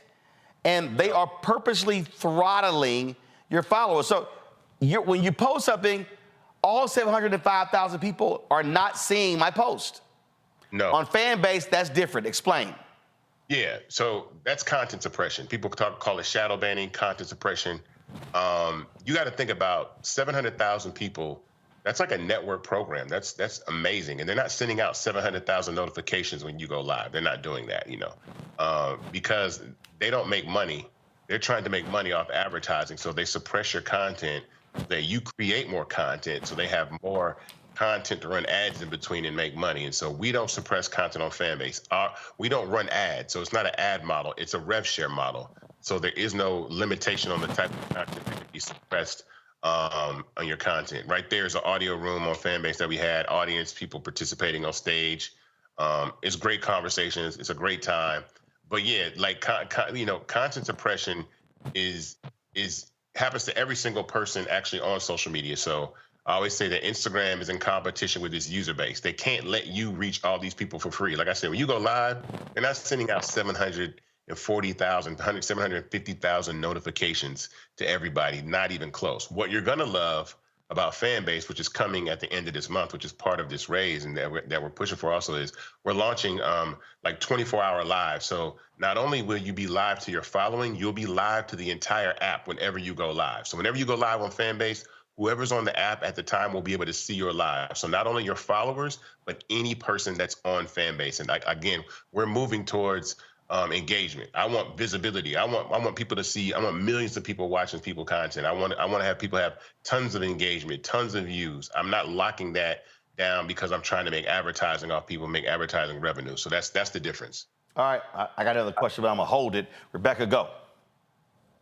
So I want to talk Risa Tisa. 3 weeks ago, she put up a 50-plus part series on TikTok. I think it's been 400 million views since then. Her account was demonetized at one point. I don't know if it's been remonetized. Can you talk about if anything like that would ever happen on Fanbase? No. So number one, she didn't even qualify for monetization until about halfway through telling the series. Then when she did, she reposted a video and they took her monetization capability away. And she has no control over that. And I think the amazing story that she told, she should be getting compensated for that because it's driving 400 million eyeballs. Okay, so let's put 400 million views in perspective. 400 million views is 4 times the amount of people that watch the Super Bowl. So understand that. So that's like 4 Super Bowls that she brought to TikTok, and they're making money off that advertising revenue, and none of that money is going in her pocket. So she brought 4 Super Bowls worth of visibility to TikTok, and she said she might have made maybe $1,000, maybe $2,000, which is ridiculous. And so there should be ways that users can tip her, support her, subscribe to her. If she wants to turn this into a movie or a television show, she should be able to do that and then build that audience based off what she's doing on platforms like Fanbase. That's why it's so important. I saw that, and that's ridiculous. And TikTok, especially with people of color in the algorithm, they often don't understand Black culture. They often, I actually had seen someone go live and somebody said something that is familiar to the Black community that was said, and they were saying, oh, your account's about to be banned for racist, rhetoric or whatever. And it's just like, it's impossible for someone of culture to be able to feel free to say what they want to on platforms like this when they're so heavily dependent on advertising. That's how they make their money.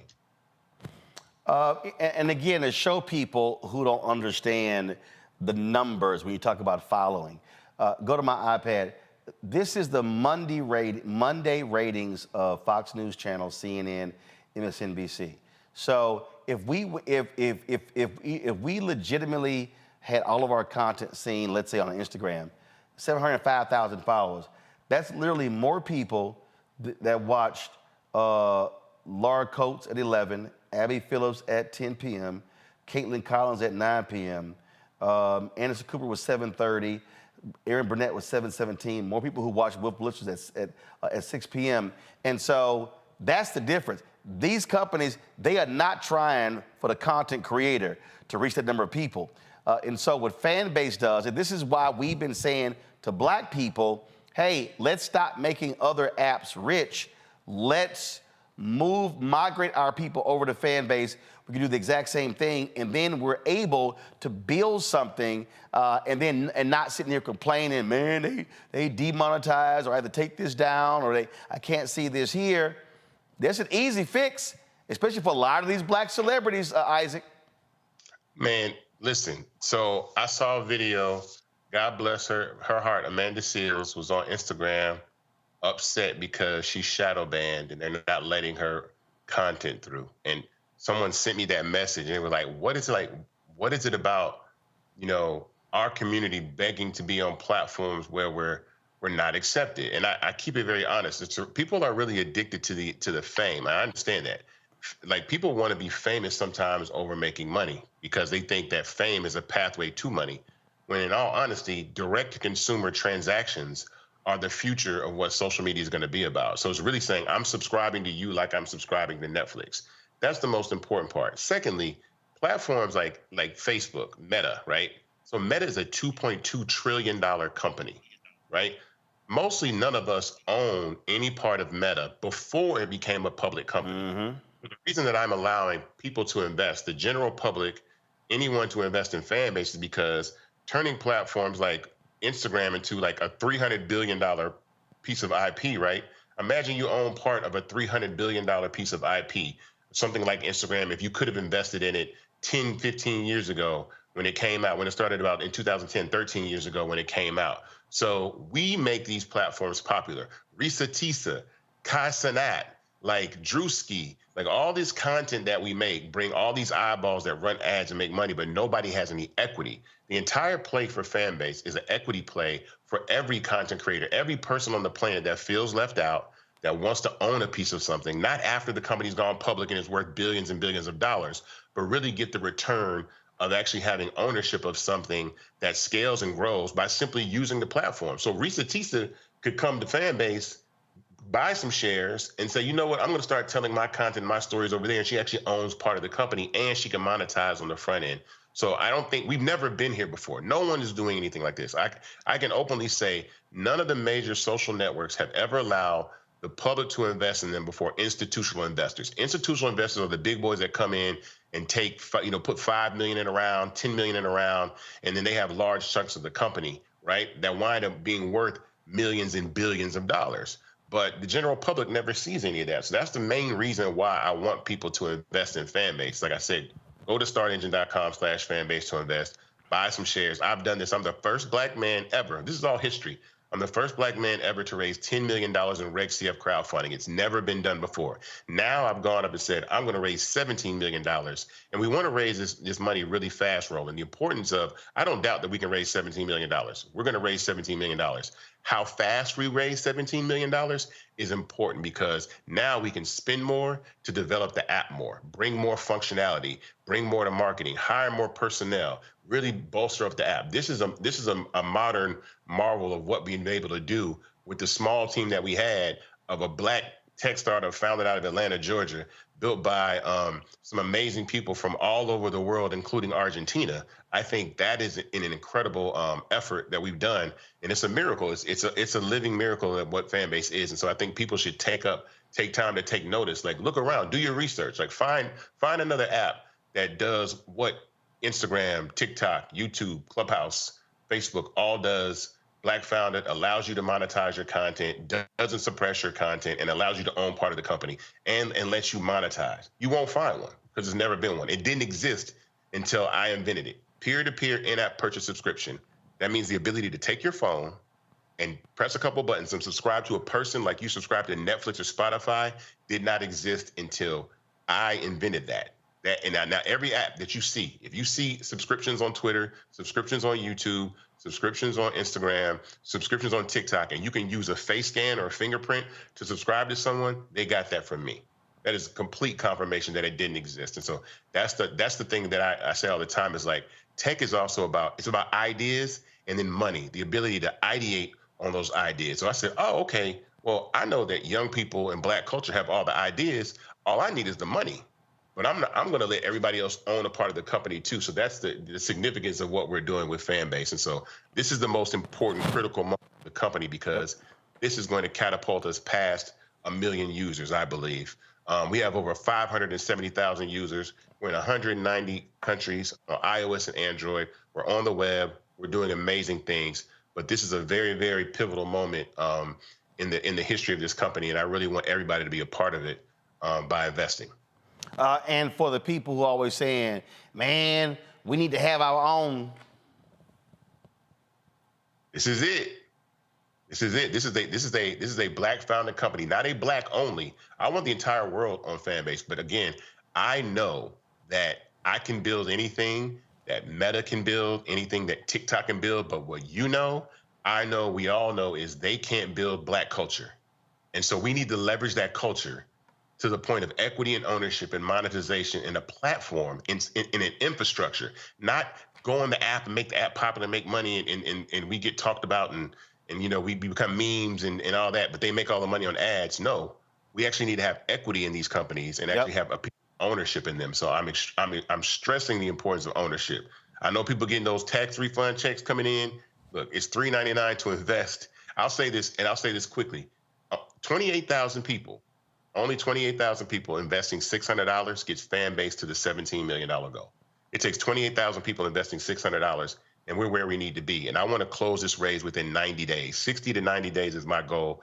I want mass velocity. I want people to tell their friends. I want people to go crazy. Call your aunts, your cousins, tell everybody, man, go to Start Engine, grab some shares. Like, let's make this company, and then download the app and then use the app and then bring your community over there and watch what happens, because we've never been here before. And for everybody to know, to understand, you know, I'll text Isaac and I'll be like, yo, man, I can only post one photo at a time.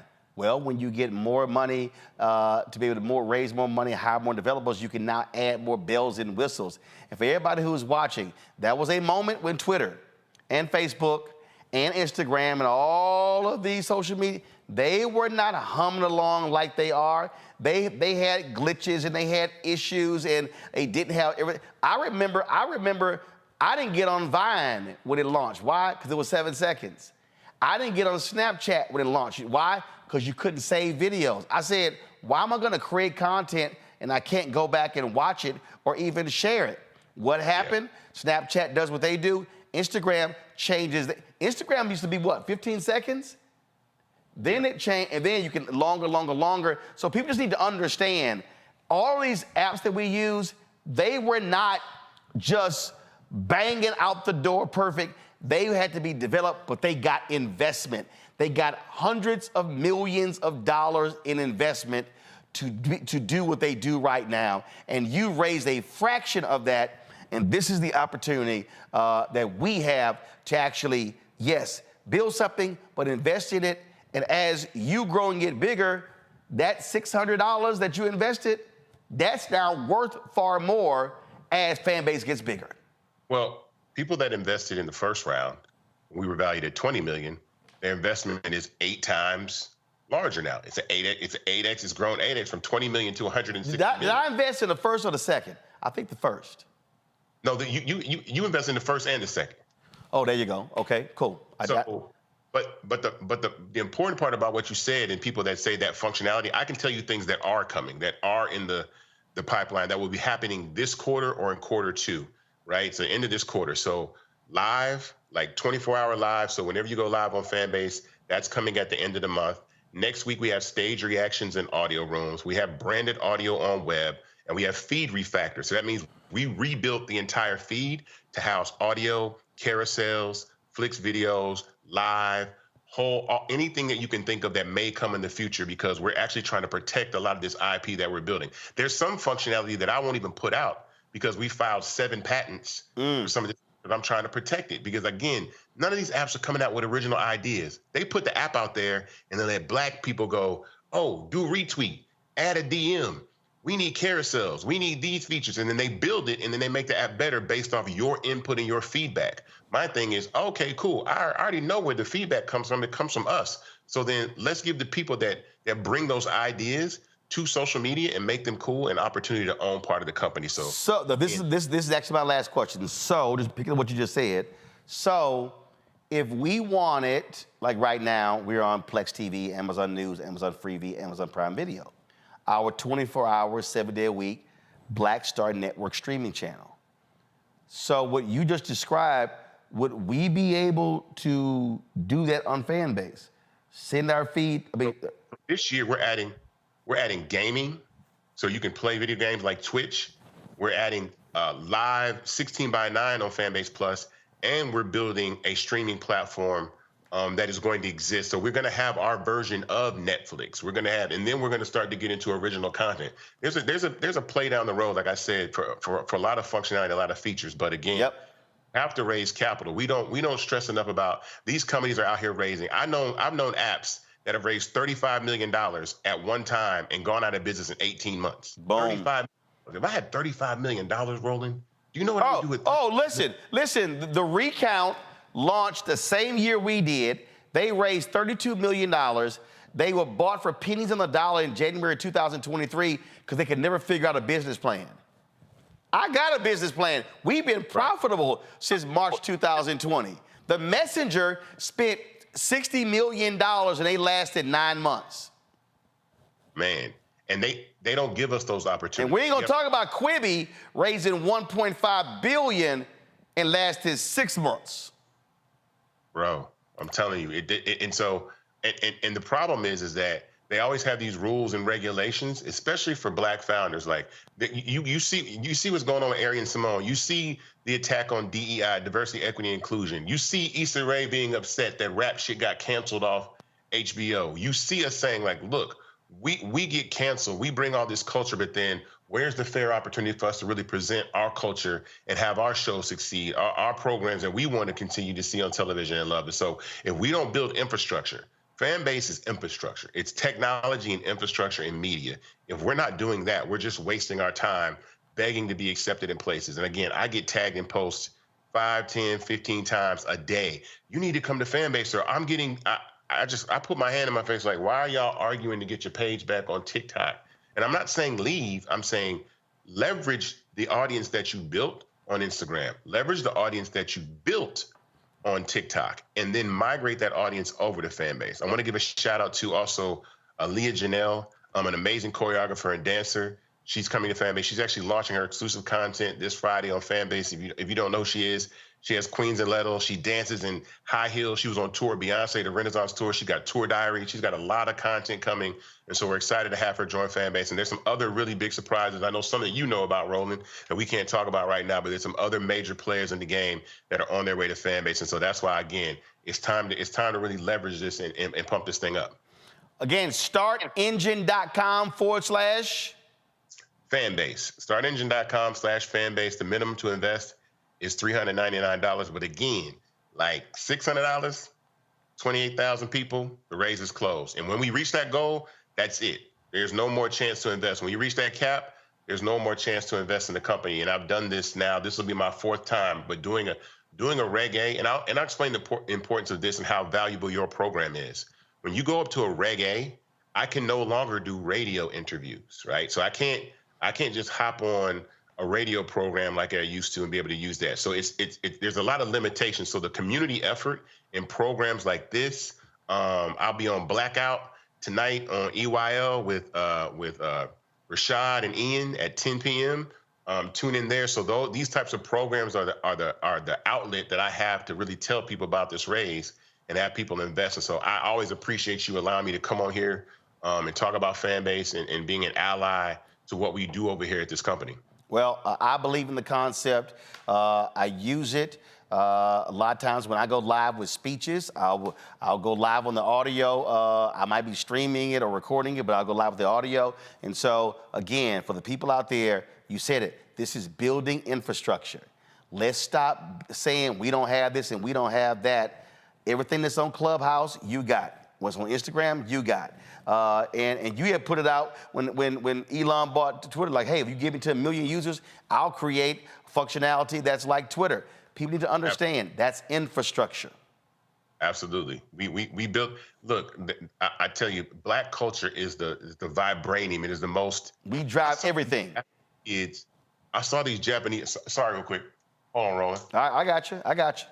I saw these Japanese kids today, like rapping like trap music in Japan, and it was dope. And I was like, It was on Lil Duval's page. He goes, would you imagine that hip hop made it this far? Can you imagine hip hop making it this far? And I'm like, you understand, like, Black culture is the smallest but most influential and valuable culture group on the planet Earth. Like, everything we do, if it's the dance, if it's the clothes, if it's the slang, if it's the song, whatever it is, we say there's trillions of dollars of value in that. When these rappers get on these songs and Cardi B says, I got a Coach bag on her new song, you don't think that people are out there going and buying Coach bags? Like, what we say goes. And so if we don't have equity, if we don't have ownership in the things that we talk about, then why are we talking about it? Why are we talking about Instagram so much and TikTok if we're not on the cap table? We don't have, if we're not on the cap table, and we have over about 14,000 investors in Fanbase.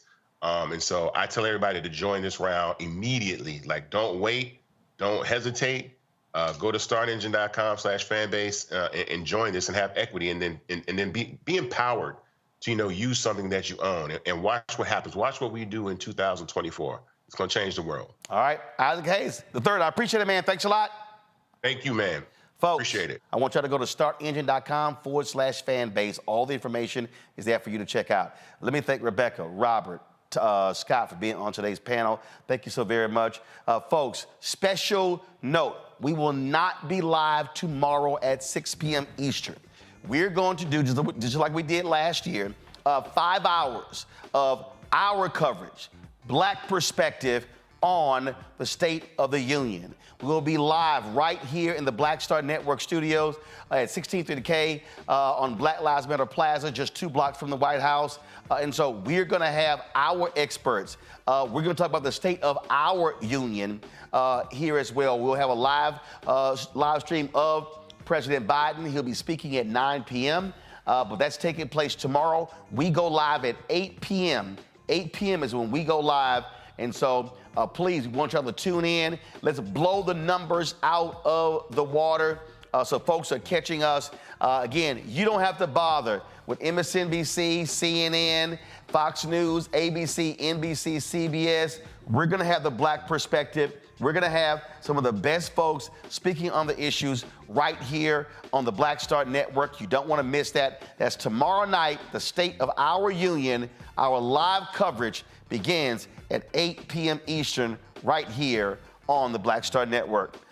Don't forget it, folks. Support us in what we do. Join our Bring the Funk fan club. Send your check and money order to P.O. Box 57196, Washington, D.C. 20037-0196. Cash App, $RM Unfiltered. PayPal, R Martin Unfiltered. Venmo is RM Unfiltered. Zelle, Roland at RolandSMartin.com. Roland at RolandMartinUnfiltered.com. Download the Black Star Network app. We're trying to get to 100,000 downloads. Apple phone, Android phone, Apple TV, Android TV, Roku, Amazon Fire TV, Xbox One, Samsung Smart TV. I'll see y'all tomorrow. Holla! Black Star Network is here. Oh, no punch! I'm real revolutionary right now. Thank you for being the voice of Black America. All the momentum we have now, we have to keep this going. The video looks phenomenal. See, there's a difference between Black Star Network and Black-owned media and something like CNN. You can't be Black-owned media and be scared. It's time to be smart. Bring your eyeballs home. You dig?